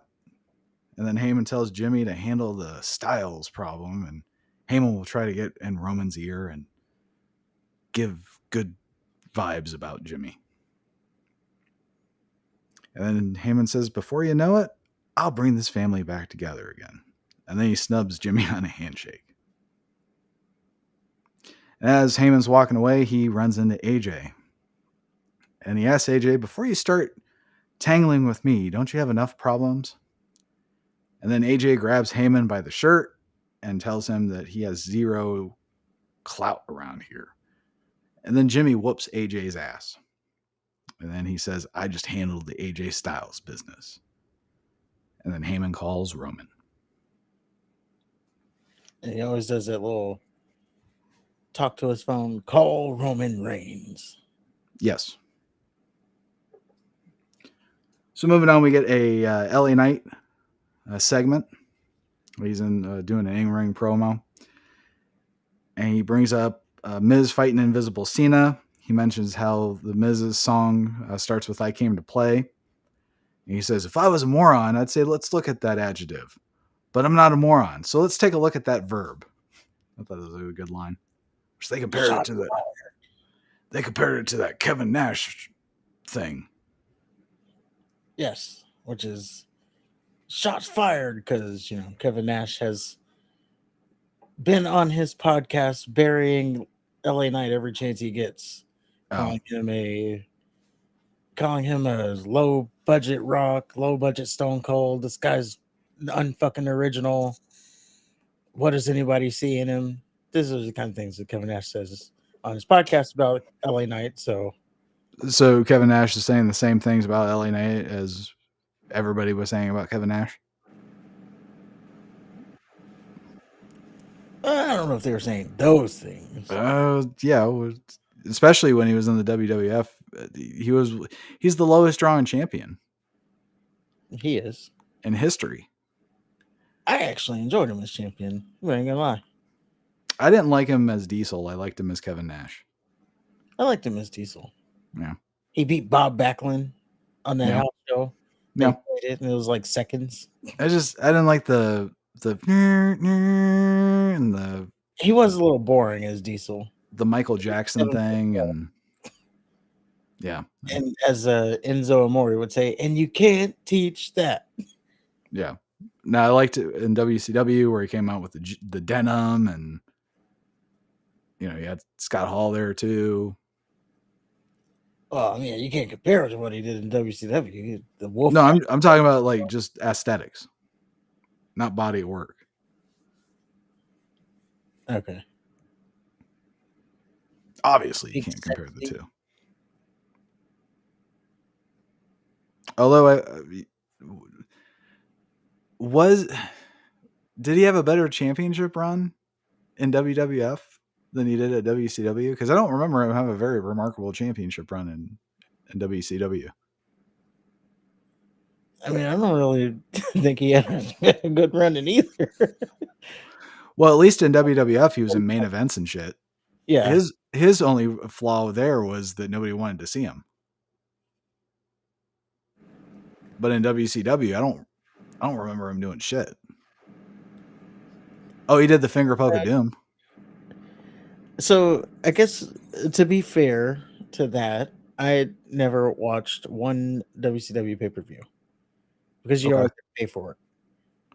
So I never watched one. So I would watch monthly television pay-per-view. It was either that or the WWE pay-per-views. I chose the WWE pay-per-views. So I never watched one WCW pay-per-view. I remember the WCW pay-per-view. Those would be the ones that I would watch. And I enjoyed them. I don't know why I would watch them over WWF. I think it was a treat either way because I don't know about you, but I had to pay for WWF pay-per-views. Yeah, that's what I'm saying. I can only pay for one, Yeah. so I chose the WWF ones over the Okay. W ones. I mean, for me, it was a treat watching either one of them. Yeah, but then the weekly shows, I was probably watching more WCW weekly than I was WWF. But then I would get their pay-per-view, so it didn't make sense there. But I don't know. I think I enjoyed the WCW pay-per-views more because all throughout Raw and shit, there was all these fuck finishes and interference and all stuff. And I think on the pay-per-views, people would actually get pinned. That and the wrestling was better. Yeah, I mean, I'm thinking of going back and watching the WCW pay-per-views, Oh, let's do that. but We'll do a pay-per-view of a week. like do a retro review. Yeah. You want to do Raw or not Raw, Nitro, or just the pay-per-views? Probably just the pay-per-views. Okay. I'll get a list. We'll start from the earliest. Yeah, this is from Nitro days, not like all of WCW. Oh, you don't want to go to Starcade? Starcade 89 with Dusty? Yeah. Okay. Yeah, I ain't going back that far. Oh, Maybe that we would, I don't know. that'd, We'll have to that'd see be what's fun. on Peacock. Okay. Yeah. We'll workshop it. Stay tuned, folks. We're going to add more shit to the show. There you go. All right. Where was I? LA Knight.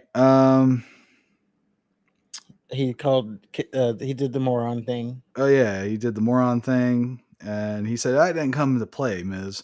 I came to walk straight to the top.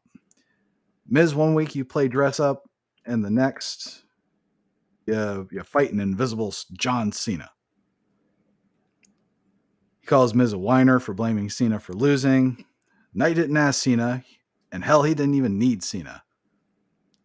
And he didn't want Cena's endorsement, for that matter. I've endorsed myself to stand right here. But Cena counted to 3, and that's the bitter pill to swallow, Miz. But swallow it you most soon. Golly. You certainly will. Thank you. If you want to be a cockroach that needs to be stomped one more time, consider your challenge. And then Grayson Waller interrupts. Waller calls LA Knight La Knight, which I thought was fucking funny. As much as I hate Waller, that was funny. Waller, just the way he said La Knight. Waller says, before you accept Miz's challenge, I've been talking to my associate, Austin Theory. And then Austin Theory comes out. Waller brags about their team being undefeated after beating LWO last week, so they only won one match.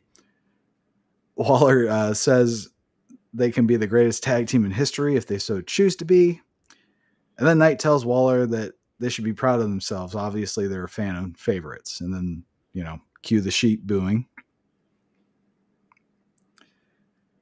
Knight says, I don't know why you're telling me all this stuff. Why don't you tell your mommy? And while you're at it, tell her I said hi. And Theory brags about beating Cena again. And who has he beaten since? He's actually on a losing streak since. Okay, then. Shut the fuck up about Cena. Shut up about Ronda Rousey. Shut up about Cena. You beat Zoe Stark twice, and, well, you still have a job, Theory. And they're telling you where they're going. Probably at Fastlane. Yeah. Theory then answers my question about bragging over beating LA Knight. So, who has he beaten since? I guess he beat LA Knight at some point. But still, he hasn't beaten shit. He beat him in the... Oh, he didn't beat him. Yeah. He beat him. He pinned him. 4-way. Right. So in Theory, he brags about being a 4-way for the U.S. title. Say that again. I said they did that fatal 4-way for the U.S. title, and LA Knight was in it. I thought they had a one-on-one match. It was a number 1 contenders match. Yeah, they had a singles match. Actually, yes, you're right. He won off of the distraction too. Right. Miz. Waller. Waller. No, yeah, Miz. Waller and Miz helped. There you go.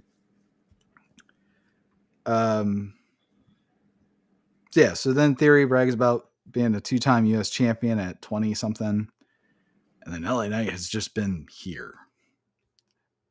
And Theory's glad Knight's been here. He better soak it up because his 15 minutes of fame is over.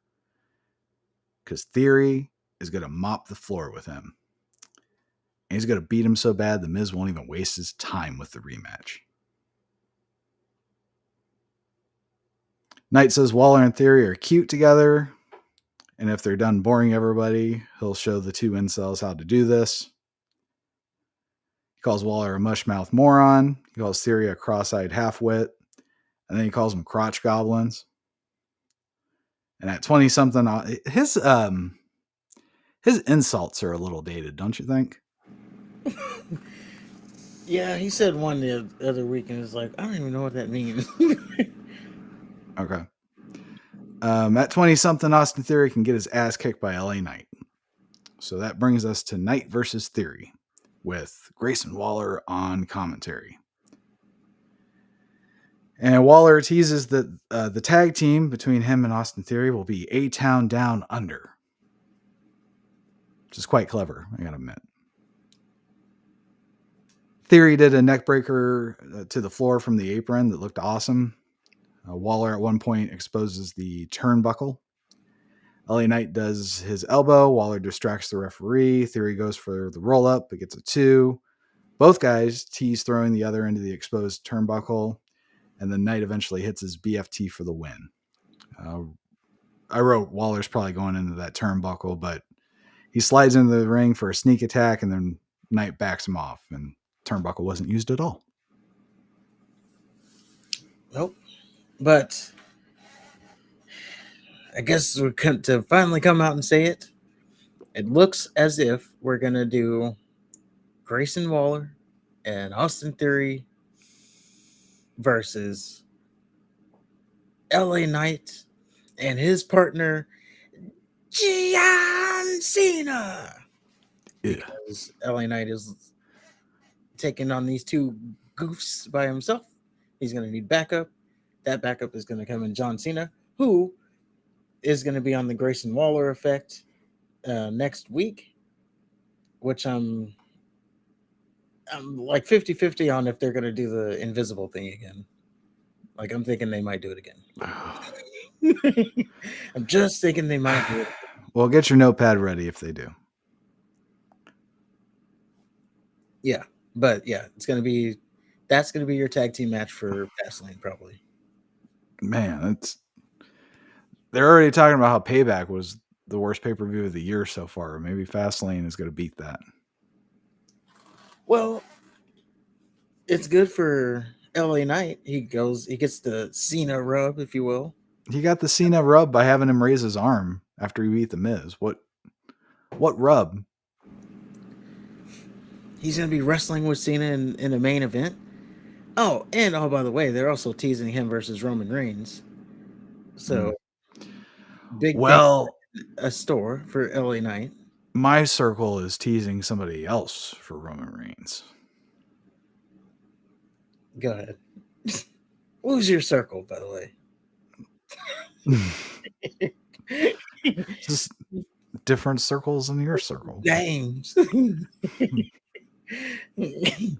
You know, just you read comments and listen to other podcasts and just kind of get a general feel for how other people. I always listen to other people's shit after we do a show. So, like, for instance, if Jim Cornette were to talk about this SmackDown, I would listen to what he thinks about it after we do ours, just so, you know, there's no clouding of judgment there. But not just Cornette, but anybody else. So, you know, you get a feel for what people are saying. And the speculation right now is that we might be heading towards Roman and AJ. Oh, well, that's obvious. But we're also, I wasn't saying next. I'm just saying Oh, Looks like they're teasing that there's. So that's your next two. You got AJ Styles and then you got LA Knight. Because yeah. I I was think thinking they were going to do LA Knight around the Royal Rumble anyway. LA Knight needs a little bit more polish. I know. You do it at the Royal Rumble. Yeah. You're going to need an opponent for the Royal Rumble. And then that gets you out of the way. Because remember what I said? They better be careful here because LA Knight might catch too much fire. And then you're going to be back in the boat you were last year where Cody Rhodes and Sami Zayn, who needs to face Roman at WrestleMania?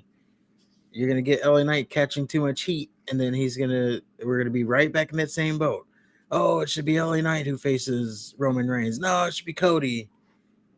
Now, this time there's the difference because Cody has had the adversity.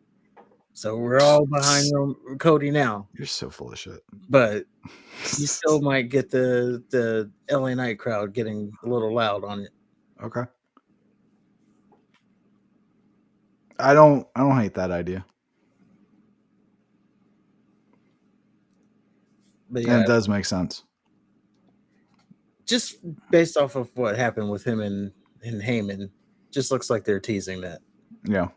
They might be they do that too to test the waters to see how the crowd reacts. Yeah. But I'm obviously sure anything with Knight they're gonna react to. yeah, I'm sure they reacted. Yeah. You got the number one merch seller. Right. So then we get an AJ Styles backstage segment. The lady asks AJ if he can compete after Jimmy whooped on him. AJ says he's standing, and if he's standing, he can fight. Where did we hear that? Rollins said. So they're recycling shit. That just bugs me. So then Jimmy Uso can jump me as much as he wants to, but nothing is stopping me from tearing his head off tonight. Then after that, we get Heyman and Pierce backstage. Heyman is telling Pierce to punish AJ for putting his hands on him. Heyman wants to know who's getting traded to SmackDown. Pierce is mum on that. Then LA Knight storms in. And he makes the Miz match official. Then Heyman introduces himself and says he's a big fan. Heyman then says that the next time someone at the door tells you I'm in here, do yourself a favor and knock first. Then Heyman says, are we clear? The Knight says, yeah, all menacingly. And what I don't get is Heyman can't fight worth a shit. So why the fuck is he like instigating all this? Because he's talking on behalf of the tribal chief. Yeah, but the tribal chief ain't there. Solo ain't there. He doesn't trust Jimmy at this point. So I mean, clearly, it's just for all intents and purposes, it's just Heyman there by himself, and he's talking all this shit to people that are twice his size and are willing to whoop his ass. Just not smart. That's all I'm saying. Yeah, well, I don't know if he was talking shit. He just told him to knock. That's not too much to ask. He said, "Do yourself a favor and knock first. Are we clear?" Clearly, that's a subtle threat. Yes, on behalf of the tribal chief. And then just before that, when he talked to AJ, do you really want to tangle with me? And then he gets the hands. He gets touched. Yeah, and then he cowers. I'm just the messenger. Yeah. So I'm just saying, it's just maybe not a good idea to just talk shit when you don't have anybody to help you back it up. That's all. Okay. So then for some reason we get the Judgment Day versus the Brawling Brutes. I said, fuck this. So what happened? I didn't watch it. It went way too long. Okay. I mean, we get 3 hours of the Judgment Day on Mondays. So, I mean, come on. Oh, yeah. So we did get the little segment for the Judgment Day talking about their champions so they can show up on any show. Mm-hmm. And that's what I was saying. That's when I kind of caught that when Dom talked and the crowd was booing. Right. They were legit booing. You can see the crowd. They're like doing the hand gestures. This is different than, other times they're piping in noise and like no one's even moving. Like you can see them actually booing and waving Dom off. So I think what they do is they lower the mic volume so that the booing is louder than him. Because then when Priest started talking, the mic started low and then they raised it up. So I think that's what's happening. Okay. I didn't catch it. Well, obviously, because I didn't watch it. Yeah. But I do know we got Proof of Life from Pretty Deadly.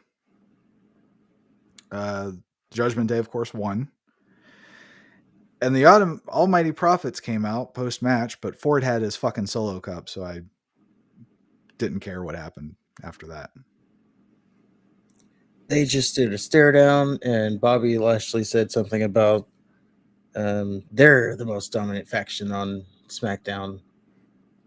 So this SmackDown was built around like factions. You got the OC, you got the Judgment Day, you got the Bloodline, and you got the Prophets, all vying for who's the most dominant faction. Are they going to do like that as a War Games? Put them all somehow mixed into a War Games? Or maybe you go Judgment Day versus Bloodline, but the Bloodline doesn't have enough people to cover a War Games. Because you only have 3. Well, I don't see Roman being in the War Games this year. So you're going to have a match? And then who is that going to be against? I don't know. Styles. Maybe, yeah. So anyway, we get the OC backstage. AJ's pissed off about everyone not being around when Jimmy beat his ass. And then they apologize to Styles. They're, oh, I'm sorry. No, that was our bad. Then Styles says, you're sorry? Then he slaps a phone Anderson was holding out of his hands. And then Anderson's like, hey, we told you not to get involved with this bloodline shit. This is exactly what we said would happen. And they start bickering back and forth. And then Styles says, we've always had each other's back. But if this is the way it's going to be, I don't want you anywhere near my match. And did he just disrespect Mia Yim? By telling her not come near the match? Yeah, don't want you anywhere near my match. That was pretty disrespectful. I guess so. Just saying. He didn't want her anywhere near. She's just messing things up. Especially, and he looked at her directly. And they're teasing the OC breakup. Yeah. But they kind of teased that last week when they're like, don't fucking do it. No. Yeah. I think we should just stay out of this. No, what do you mean? When he disrespected Michin. Yeah. What do you mean? I'm not staying out of shit. So fuck that. I'll take care of this by myself. Yeah. I mean, it is like, you're at a bar and then your girl gets punked out or something. And then, something happens to her and she's like, you gonna say something to him? I'll get him next time. Let's get in the car. Well, I mean, yeah, if she gets punked out by Solo Sikoa, there's nothing I can do. If he's here in 2 weeks. Yeah. You here in 2 weeks, I got this. Yeah. I know what I'm doing. Ocean water.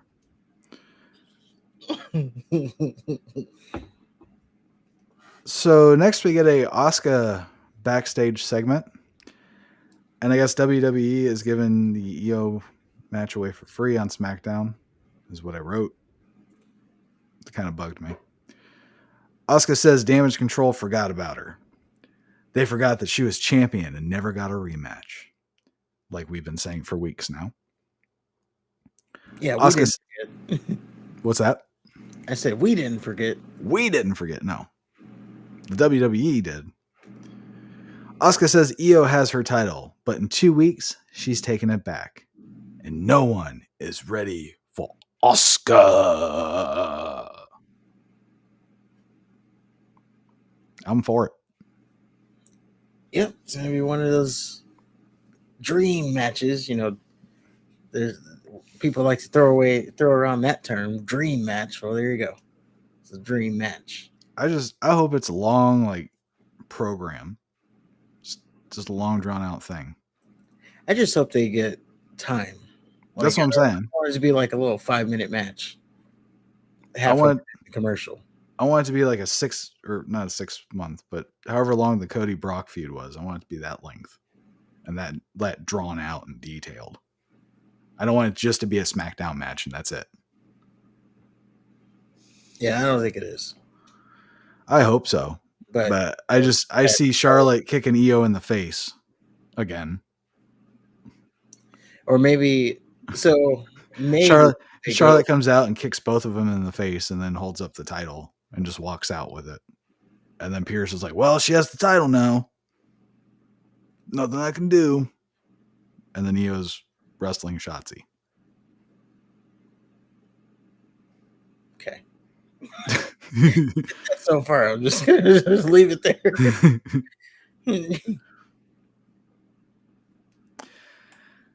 So finally, we got Jimmy Uso versus AJ Styles. I watched up to Jimmy's theme, and then I started hitting the fast forward button because it's AJ Styles and Jimmy Uso. I'm not a big fan of AJ Styles. Let me just throw that out there. I may have thrown it out there before, but just in case it's not clear. Solo reveals that he is indeed at SmackDown at some point. Jimmy tries to talk to him, but Solo turns his back on him. AJ uses that to kick both of them. And then Styles beats Jimmy with a fucking forearm. After the match, the Judgment Day attack Styles and then feed him to Solo for absolutely no reason. So now, Balor, Priest, Solo, Jimmy, War Games. Against two. Well, that's for them to fucking figure out. Owen, Zayn, of course. Maybe Cody. And then Styles.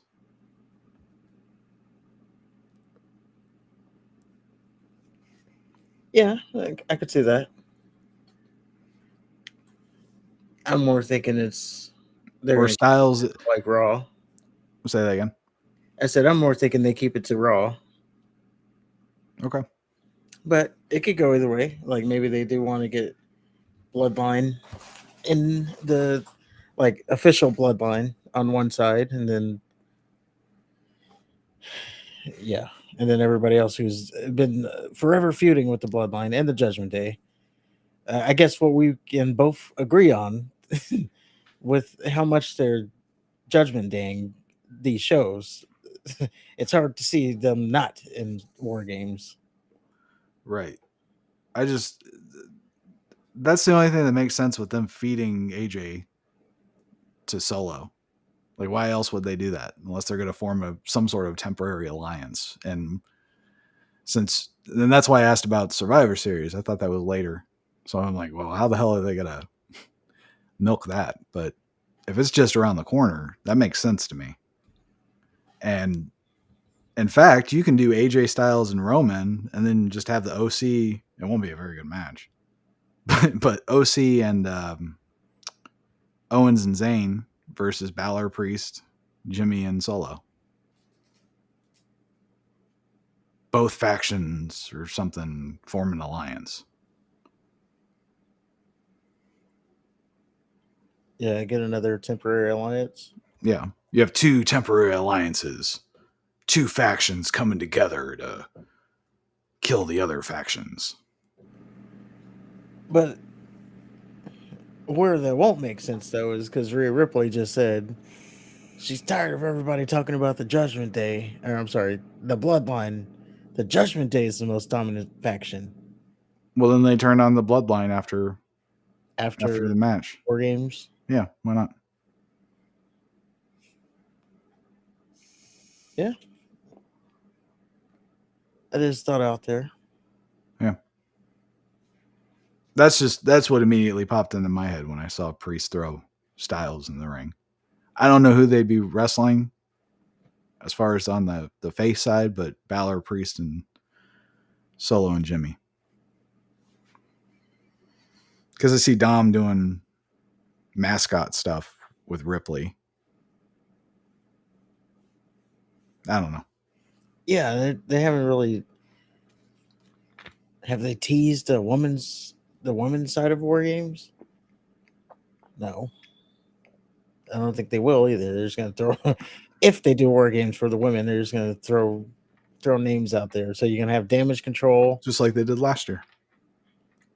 Yeah, you're gonna have damage control and um some other It people. was Nikki Cross. Remember No, her? this year. Oh. Oh, fuck. I don't know. But they are. I saw this one statement online that they were saying maybe they haven't announced war games because William Regal, he had that little compete thing when he left AEW where he couldn't be on TV for like a year, Yeah. which is around the time that is expired. So maybe they're holding off on war games so that they get all the faction, and then William Regal can come out and says war games. Okay. That was the running thing in NXT, was like him announcing war games in his, like, he had such a way of announcing it. It's like, oh, we're gonna hear it. He said it. That type of thing.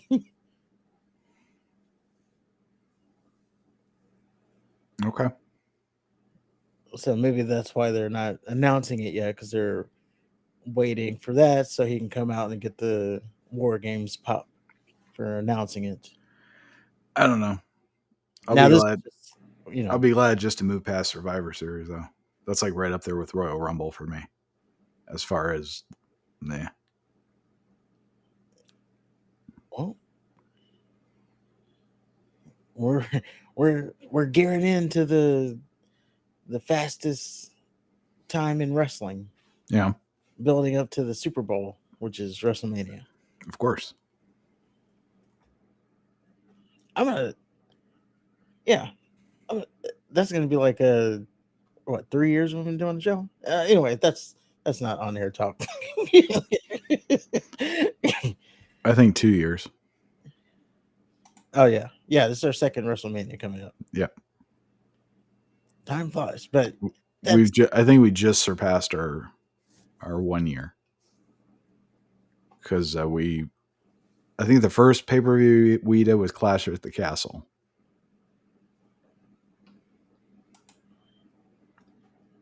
maybe I'll have to go back and look. But as we're talking about dream matches, there is one dream match that is kind of being teased.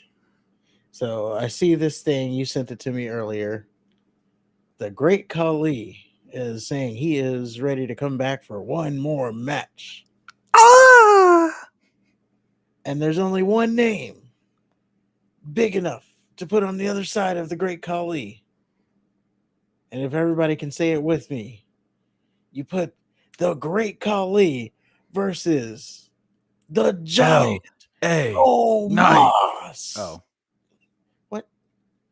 No, Omos. Oh. I thought LA Knight. Khali versus the Omos.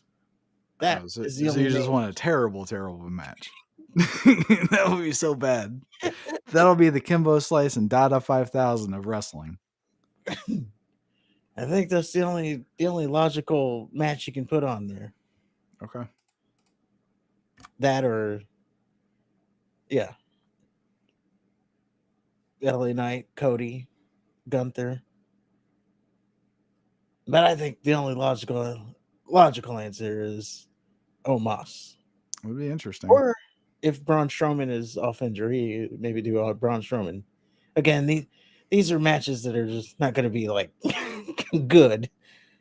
They're just spectacle matches, and that's just to put it on the YouTube so you can get the views. Oh, look at these two giants, and they're going to measure penises after. And can you imagine the penis sizes from those giants, and shoe sizes and hand sizes? Like, they're just getting everything. How you gonna start with penis and then move to hands? And foreheads. They're gonna get their foreheads measured. Okay. Yeah, it started with the started there and worked backwards. Yeah, this is weird. I Because that think was the first that was the first thing I thought about of them being measured. And then it's like, oh, and their feet too. okay. Nothing. Uh, you started with just that threw me off, man. It can only go downhill from there. Yeah. I just know it'd be if that does happen, it'll just be awful. It might be so awful it's good category. Yeah, you're not Like watching that. Like you're not watching Gunther versus Chad Gable, nope, nor expecting it. no, not at This all. is a different thing you're going to be watching here. But if they're going to do it with that, I think that's where they need to go. Okay. Just two massive tree trunk meats Now slapped together. my understanding is that Kali was trying to set up something for the spectacle. Oh, I read he made an appearance. Okay. Yeah, he did make it because he was doing something, or he was shown with John Cena, not in the Okay. ring. They were doing like, I don't know, something backstage or something. Mm-hmm. So he was there, and then he apparently made an appearance on the show. So there you go. Oh, my bad. The Bollywood Boys and then the Share was the 2021 spectacle. I guess they've had two of them. So for 23, Owens and Zayn versus Into Share. There's a no contest. McIntyre, Kevin Owens, and Sami Zayn defeated Into Share in a 6-man tag. Oh. Natalia defeated Zoe Starks. God, she can't even get a win in a fucking house show. Gunther defeated Shanky. Shanky. What the fuck is Shanky? He's 7'2", or he's 7 foot also, but he's like super skinny and not as menacing as a 7-footer should be in any way of the word. Okay. Does he look like a kid? Yeah, he's pretty scrawny. Okay. You know, one of those scrawny tall people. Okay. And it's like, man, you should be playing in the NBA, but he got like no meat to him. He kind of reminds me of Hutu Guerrero. Just the long hair and Shanky? the long hair and the facial features, and not the facial hair. Oh. I'm not saying that if you put them side by side, I'd be like, oh, which one's which? Just a similar look. All right. So Gunther defeated Shanky. Braun Breaker defeated Odyssey Jones, whoever that is. He got drafted to Raw and hasn't made one appearance. Oh, okay. Ripley defeated Natalia by pinfall, so she did double duty.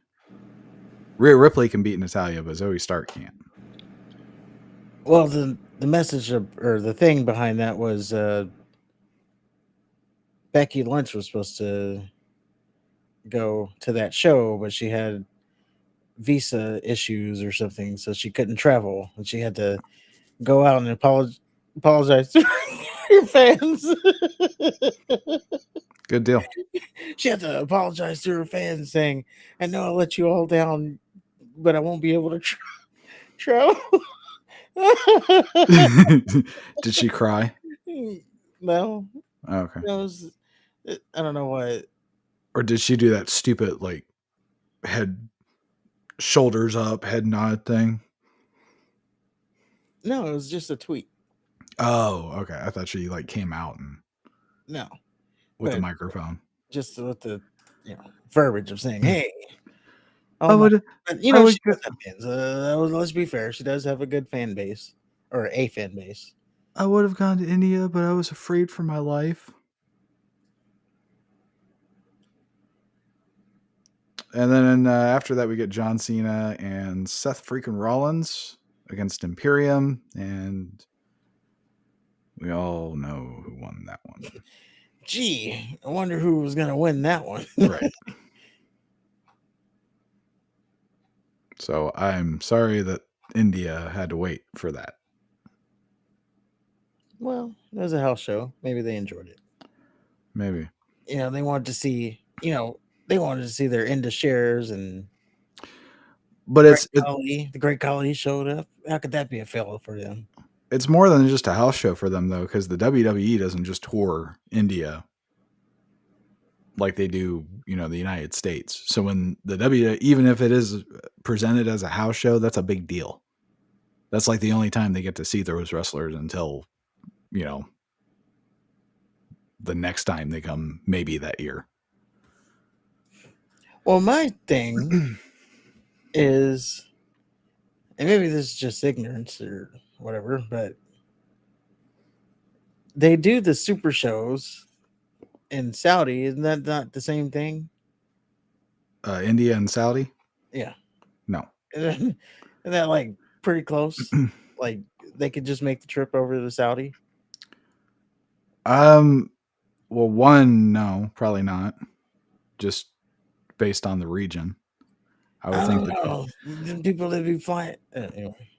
that I would just I would just think that the travel would be kind of restricted. And then yeah, it's not the same. India and Saudi Arabia are very different.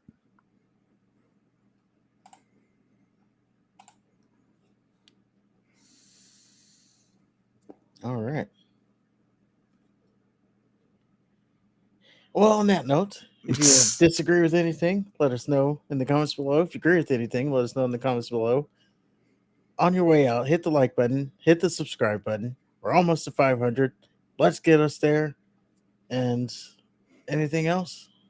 Have a good night. And until next time.